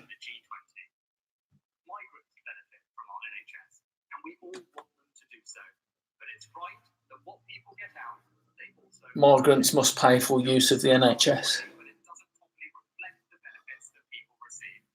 as we promised in our manifesto, we are increasing the immigration health surcharge to £624 will be the surcharge migrants will have to pay if they use the NHS, and clamp down on aggressive tax avoidance and evasion, hopefully recouping £4.4 billion of additional revenue for the country.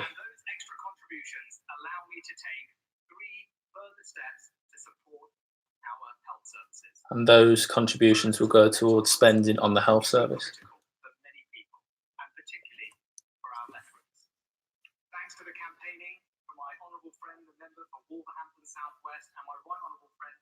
This is going to be to help veterans. £10 million donation from the Exchequer to support veterans with mental health needs. And a fund to provide employers with employment. They'll be given a national insurance relief to do so.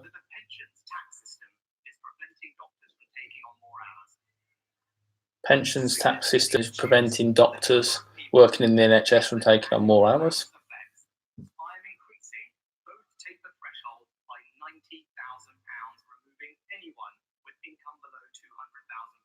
Anyone with an income of £200,000 won't pay extra contributions into into their pension,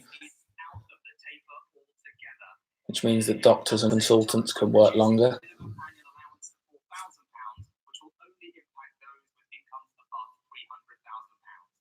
Another annual allowance has been increased, but will only affect people earning over £300,000, which is not most of us.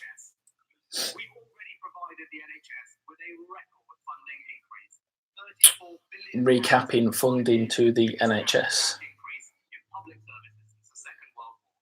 Today, I can go further. I can announce over £6 billion of new funding in this Parliament to support the NHS. £6 billion of extra new funding to support the NHS in this Parliament. 50 million more GP surgery appointments and work starting on 40 new hospitals and extra staffing. Delivering for the NHS political statement. We have now left the EU. We promised to get Brexit done, and we got it done. One more promise on public services incoming. And for the first time ever, today's OBR forecast shows that the billions of pounds we would have sent to the EU can now be spent on our priorities. Billions of pounds can now be spent on the UK priorities instead of going to the EU.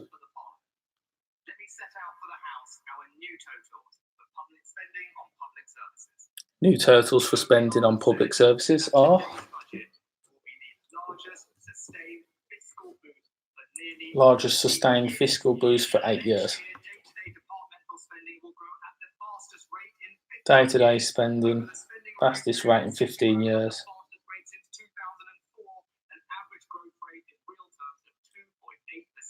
2.8% increase to all governmental budgets.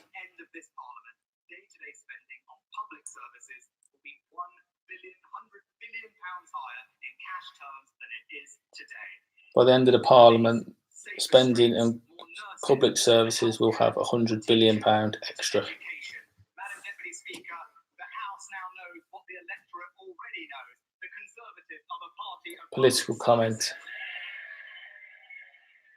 about how good the Conservatives are.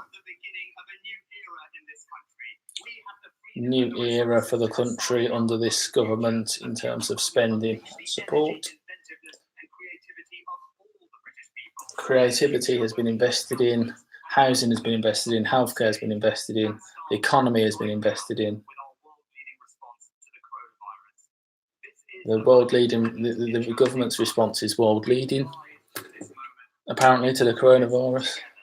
This budget delivers security today, but it also lays the foundation The budget secures the economy today and lays the foundations for a prosperous tomorrow. Tackles the big issues, tackles social care and healthcare and further devolution.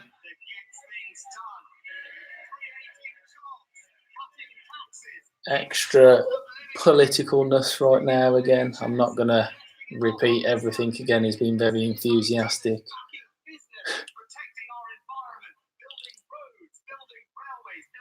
Lots and lots and lots of extra money being spent, basically.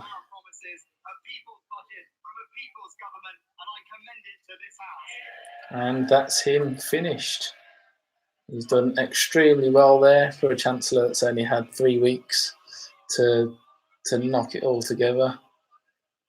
And people are leaving the House of Commons now.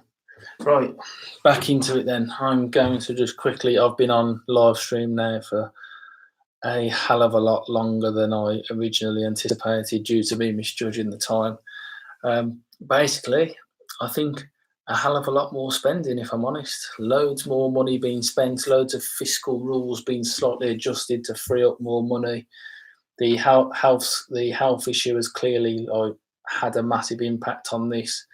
Money has been promised left, right and centre for the NHS if that is what is required.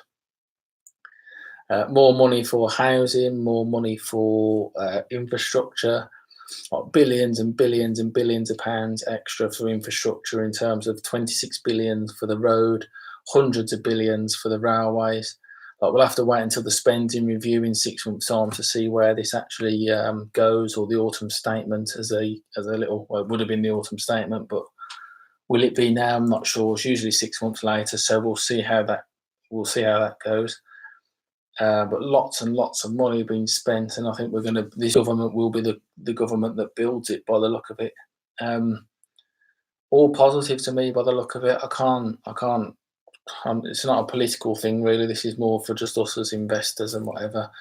But I can't pick up on anything in it that I would have massive aversion to. All of them are very worthwhile subjects.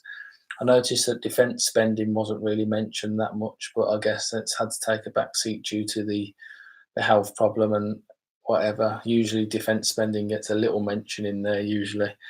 But then again, it is under review at the moment. There is a defence and foreign policy review underway that's going to report in 6 months' time. So maybe we'll hear a bit more then.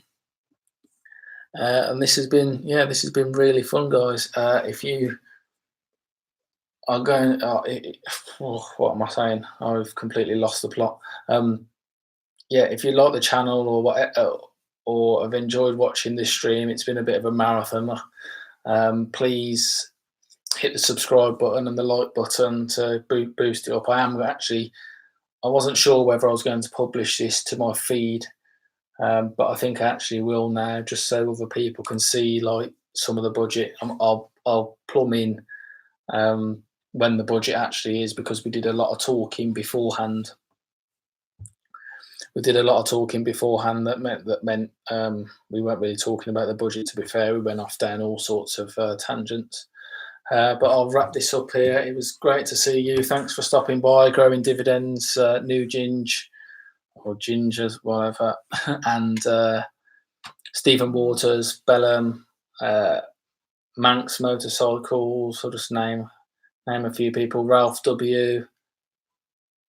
I think that's it. Yeah, thank you all for stopping by. It's been an absolute pleasure to stream this speech and some of my reaction to what he's said and what he's done and whatever.